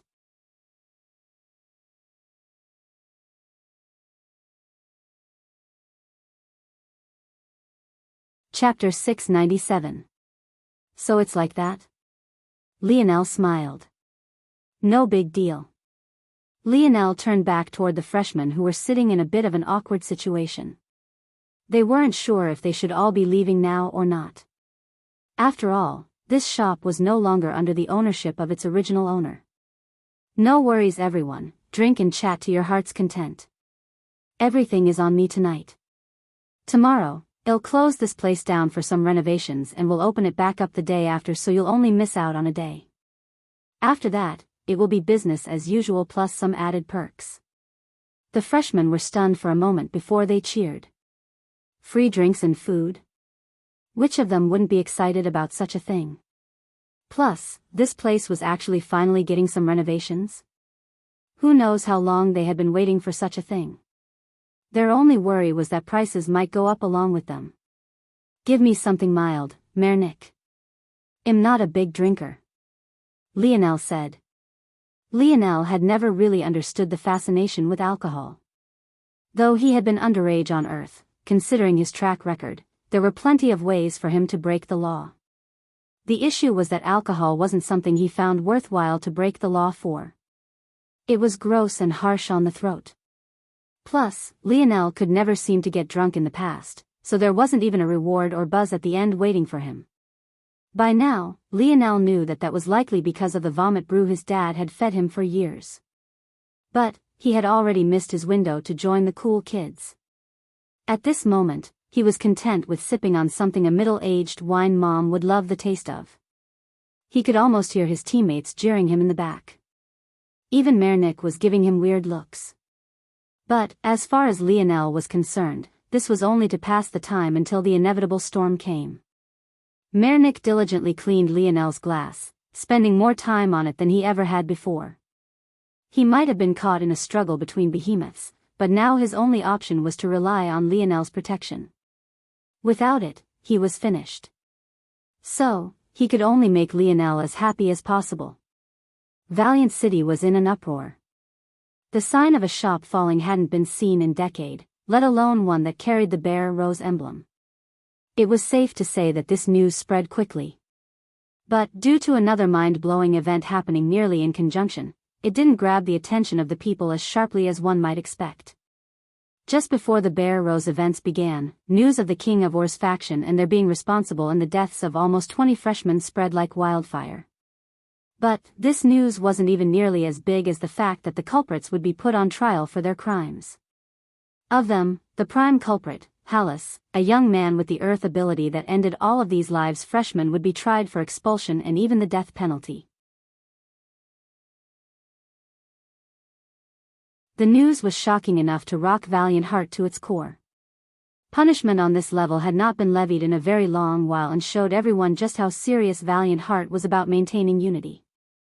Almost immediately, the whispers began to grow more fervent. There was such swift and exact punishment for this, but what about those 7 youths who died at the hands of that unnamed man? What about those 3 seniors before them? It was clear that someone was still trying to control the overarching narrative, bending it so that the focus of the people would change. But, unfortunately for these individuals, there was a difference this time. Almost just as swiftly as these whispers began to be spread, it was snuffed out by the heart-warming story of a freshman leading his fellow freshmen to safety even under the oppression of his seniors. In the blink of an eye, the half-constructed narrative crumbled while Lionel continued to sip at his fruity drink. Bang! Bang! Bang! Explain this shit to me. Where are the tunnels? Where are the oars? Why can't I see shit down here anymore?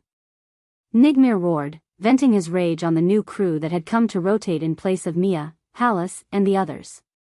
However, before they could even get to work on their shift, they almost immediately sent word back to the faction that there was something wrong. The instant Nigmir got the report, he felt a sinking feeling in his gut. This network of mines was among their most important. No, it was the most important. If there was one thing the Valiant Heart world had, it was an endless supply of ores, especially ores within the 4th dimension. However, among these, there were definitely differences and strengths and weaknesses among them. This ore network, on top of being relatively close to the mountain pass and thus much easier to defend compared to others, it carried 2 of these precious ores. The first was twice refined diamond. This ore was known for its hardness just like normal diamond. But, its chemical structure was several times more robust to the point where only someone with strength nearing the 5th dimension could use it in metalwork.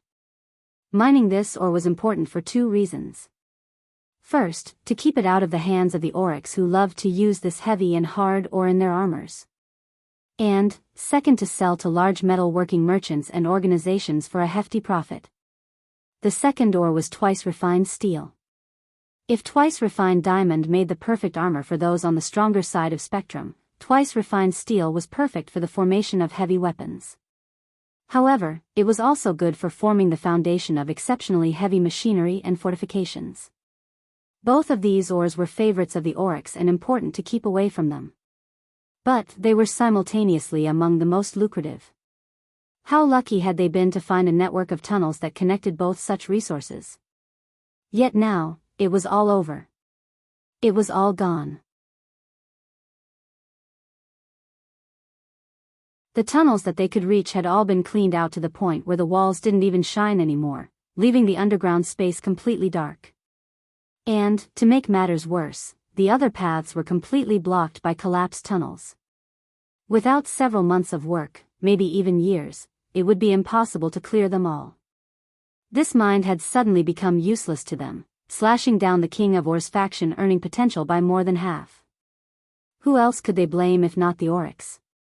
Even if they wanted to suspect Lionel, he was allowed to keep all the profit he made to himself as a black-belted freshman. But would they even have the mind to suspect him? That was all fine, though. He planned to make it quite obvious very soon. You're tuning into the Biyao's Wuxia Chronicles YouTube channel.